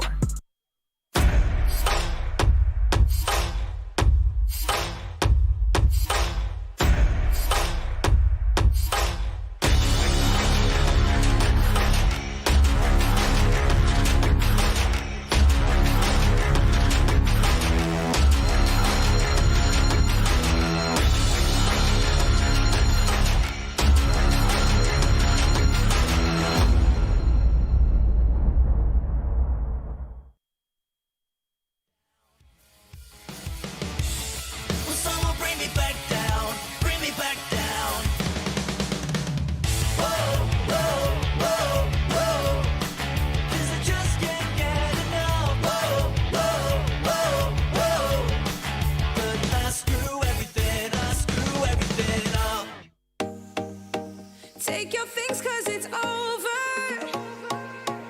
You can cry on my shoulder. Waste my time and I told ya. Just leave me alone. Just leave me alone. Just leave me alone. Just leave me alone. Just leave.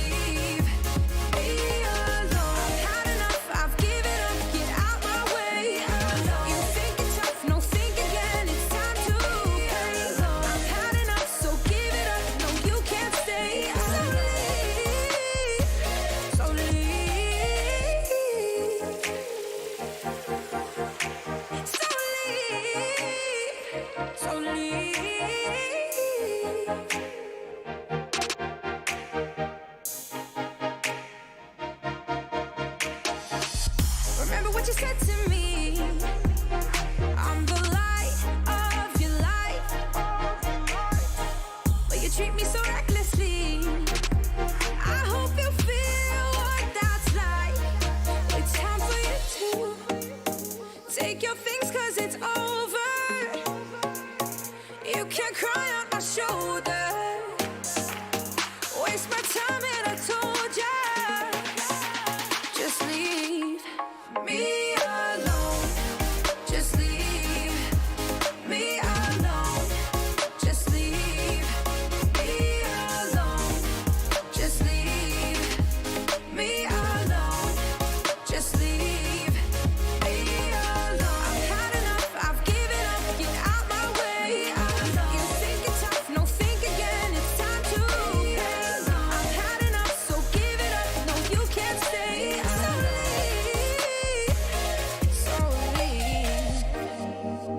Take your things cause it's over. You can cry on my shoulder. Waste my time and I told ya. Leave me alone. Just leave me alone. Just leave me alone. Just leave me alone. Just leave.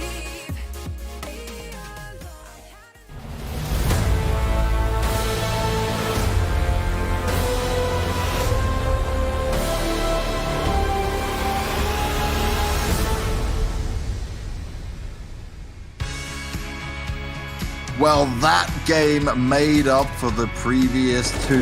Nuke was explosive. It was full of action. It was back and forth. But EG take the win in overtime, 19-17. And my, oh my, doesn't that scoreboard look good. EG back to what we've been talking about. Ethan, Surge, Breezy, handling it in style. This is the EG we know and love, and it is a point to prove. They may have been eliminated from the group already, but this match, this certainly meant something special to them, and we finally got to see what we wanted, guys. I'm blown away. We can't say they're back, but we can definitely say this game meant something for them. Yeah, no, definitely. I think that was a point of pride for EG to not just like lay down and give up. I mean, there was definitely chances where it looked like the game was over. I mean, we're getting towards the point in the second half where we have 100 Thieves at a 13-8 lead. on the CT side. So from there on out, you're thinking to yourself like, okay, this is going to be more like the previous Nuke matchups we've had. But it ended up being, for my money, like the best map I've covered so far in DreamHack Masters. I have to agree. It was such a good map. The high quality kills. I mean, every single individual on 100 Thieves showing up, but every single individual on EG as well. And you're right, that 13-8, it was such a swing round. We have to remember 100 Thieves, they lost a 4 versus 3 after that, then a 5 versus 3, and then another 4 versus 3. So surely 100 Thieves, they're going to be very disappointed after this loss because they had many opportunities to finish and close it out before that OT ever began. And that's one of the things, right? It was looking like we would see once again 100 Thieves take it on Nuke, but no, EG get the job done. That phone's ringing, and we've got the man with the master plan. Stanislaw is standing by. And Stan, I'm going to start with, I know even though you're eliminated from the groups and that side of things sucks definitely, but this win must mean something special just to you guys and the confidence it can bring based on the performances you had previously.